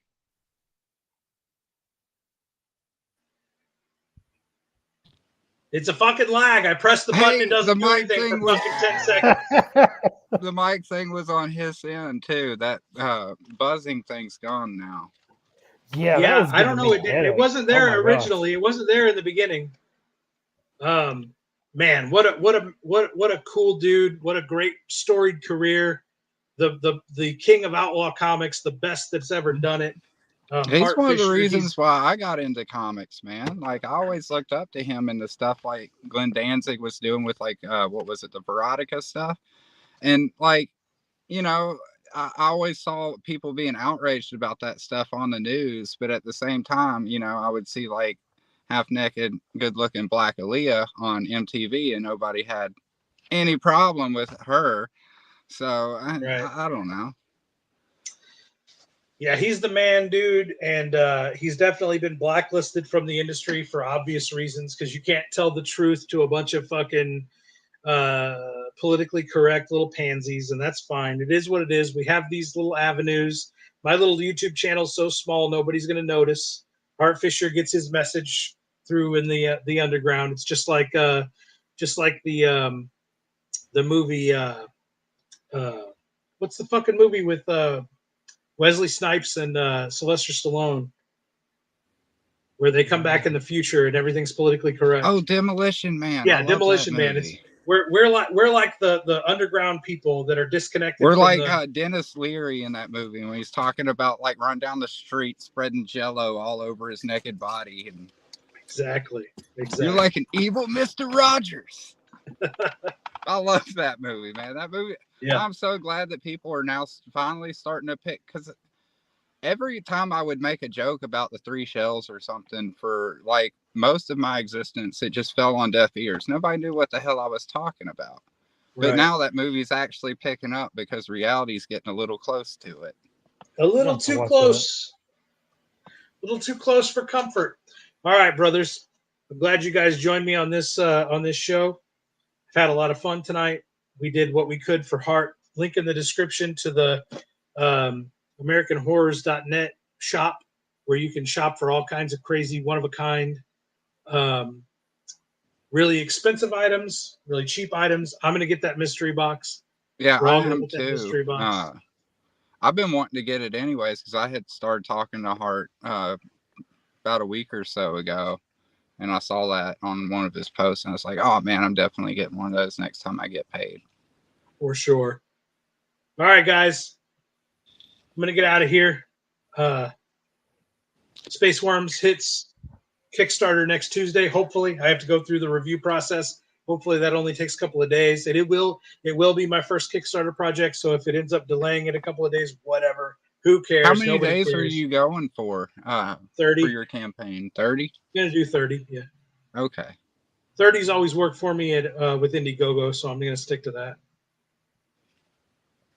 You've done both. What do you recommend? Well, it's hard to say. I still don't know what the hell I'm doing. I'm still just kind of experimenting. That's what kind of annoys me with some people is like they always act like they're experts. I'm like, nobody here's an expert. Like, right. None of us really know what we're doing. I'm just this time. I mean, I did pretty well for only running, I think, a 21 day campaign. I think that's what Otis 2 was, and it went up to I think $8,000. That's but amazing. I saw like very little of that money because there was a paper shortage hit during production, as well as an aluminum shortage. So I had to eat a ton of money because I didn't want to like go back on the things that I offered the backers. Right. I didn't want to send out a message. It's like, hey, sorry, I'm not making enough money because the price of aluminum fucking skyrocketed. I ate the cost, you know? But yeah, I mean, I really couldn't tell you. I'm actually going to run 60 days this time and just see how that goes. Like, I'm still in my experimental stage, so. Right. Yeah, for Space Worms, I'm going to do 30 days, and I'm going to do one tier is just the comic. It's 164 pages. I'm going to run it for $30, $10 shipping, so it'll be $40 after shipping for 164 page full color comic. Already completed, you know, no risk campaign. All I'm raising printing funds, and when when the campaign ends, I'll use those funds to print the comic. Usually takes about 3 weeks with my printer. The turnaround is usually a month, so the campaign will end on August 4th, and definitely it'll be in your hands by like September early September. I'm running one tier that's just the comic. Then I'm running a comic and a full color comic and full color T-shirt. That's going to be the Space Worms. You're coming in at the right time too. Sorry, because now we have images for the campaign tiers and the perk items too. Did they not have those before? No, it was retarded, dude. It was like you just had to describe what everything came with. The only images you would actually be able to have would be on the actual campaign page itself. That's not weird. For tiers or anything. That's silly. But yeah, I'm gonna have one that's the comic, and then I'm gonna have for 30, and then I'm gonna have one that's the comic and a T-shirt, and the T-shirt is gonna be the 3 space worms skyrocketing at you in a meteor, and it's gonna say higher than a space worm on the T-shirt, full color, and that's gonna be 50 for the comic and the T-shirt. And my stretch goals are gonna be for the first 48 hours of the campaign, first 2 days. If you jump in the first 2 days, you get the alternate Space Devil 11x17 poster that won't be offered anytime other than that, those first 2 days. And that Space Devil is the back cover, which is the satanic priest that's like got his hands up and he's got the satanic fucking robe on and the big satanic face mask and the altar with the Black Mage Diary. And it says Kevin Strange's Space Worms. And then for my stretch goals, I'm definitely going to do the cover poster, 11x17 poster.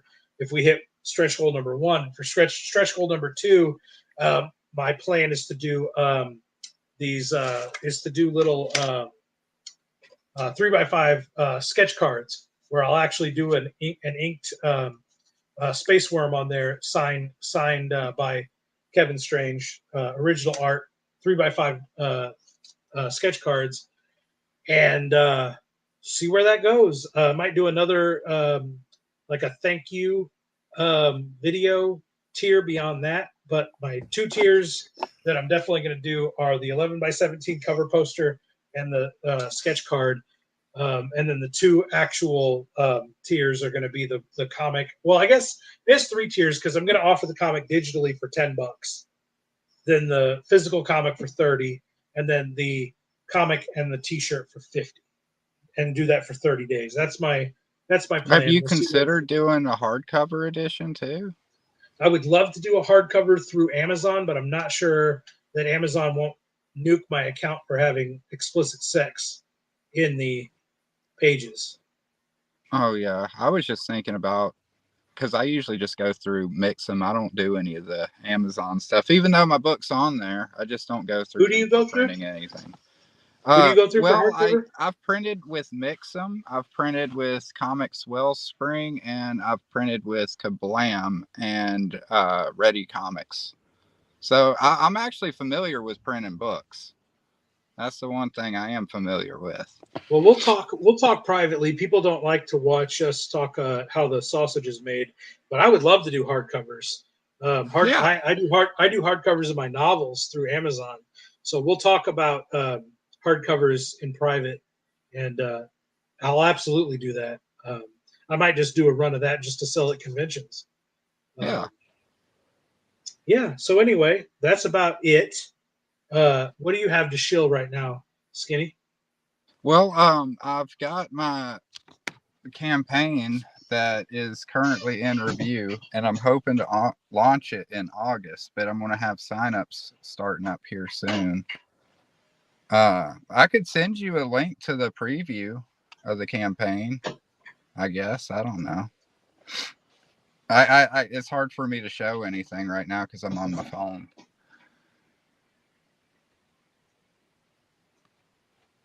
Just throw it in that chat piece, brother. All righty, let's see.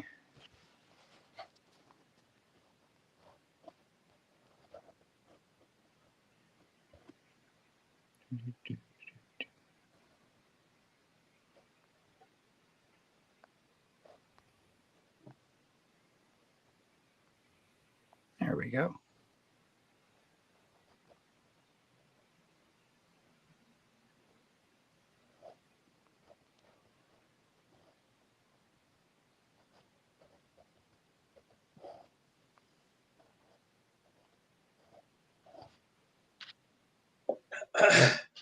Okay. All right. Sorry. Which chat? The StreamYard chat or? Yeah, the StreamYard chat. Okay. Let me see here. I got to make sure it's not the. Can I even access the chat? Not sure. I'm clicking on it, but it's not The doing YouTube chat, I anything. guess. I guess this is streaming through YouTube, so throw it in the YouTube chat. Well, I don't want like the audience to be able to go to it. Well, I Oh, guess. you don't want if you don't want the audience to go to it, then this is just we'll talk about this privately. No, it's not that. I just didn't think that they would want to see a preview. Here, let me do that. I'm loading up the YouTubes.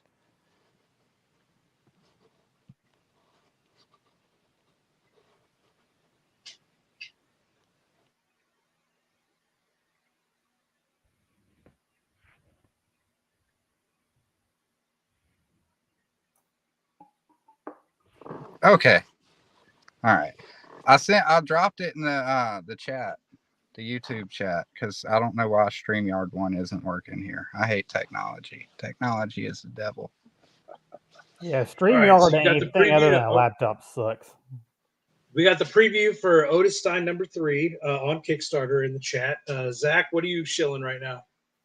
Currently nothing. I have nothing right now in print, obviously, because I took the last one, the Protestant folk peasant book, out of print because I converted to Orthodoxy. I'll maybe eventually get that one back up, probably under my own name. But Quiet Place right now is currently on an indefinite hiatus, as you know. I don't see it coming back anytime soon. So that one's kind of I think Quiet Place probably the nail in the coffin for that one is all the stuff that's been going on with Jeremy. So I think that's pretty much over. As far as books, like I said, that Fall 10, it's pretty much out of print now. So I've actually got nothing to shill. I'm just here kind of chilling out and having a good time. Just being our spirit animal, keeping Yep. us in line, keeping us in check. It's a dirty job. Making sure we don't fall too far into the degeneracy we bathe ourselves in daily. It's a dirty job, but someone's got to do it. It's all right. We respect you for it. All right, brothers. I'm drunk. I got to go to bed. I'm getting out of here. Space Worms launches in a week. We're actually going to do another live stream that night, Monday the 3rd. I'll invite you guys on. And we're going to do a probably another 3 to 4 hour live stream, just hanging out, celebrating the launch of Space Worms on Kickstarter. And I will have figured out by then how to play the fucking trailer with fucking audio through fucking StreamYard. But yeah. Thank you guys. What? I was gonna say I never remember that being hard, but it might be a little bit different now. Maybe with Hart's audio issues, it could have something to do with it. But I remember the audio thing being pretty easy, but I don't know. It's been a while. Well, we'll figure it out by next week. Thank you guys. I'll invite you on next week. Have a great night. And, Thanks for having me. Fucking Space Worms forever, motherfuckers. Have a good night.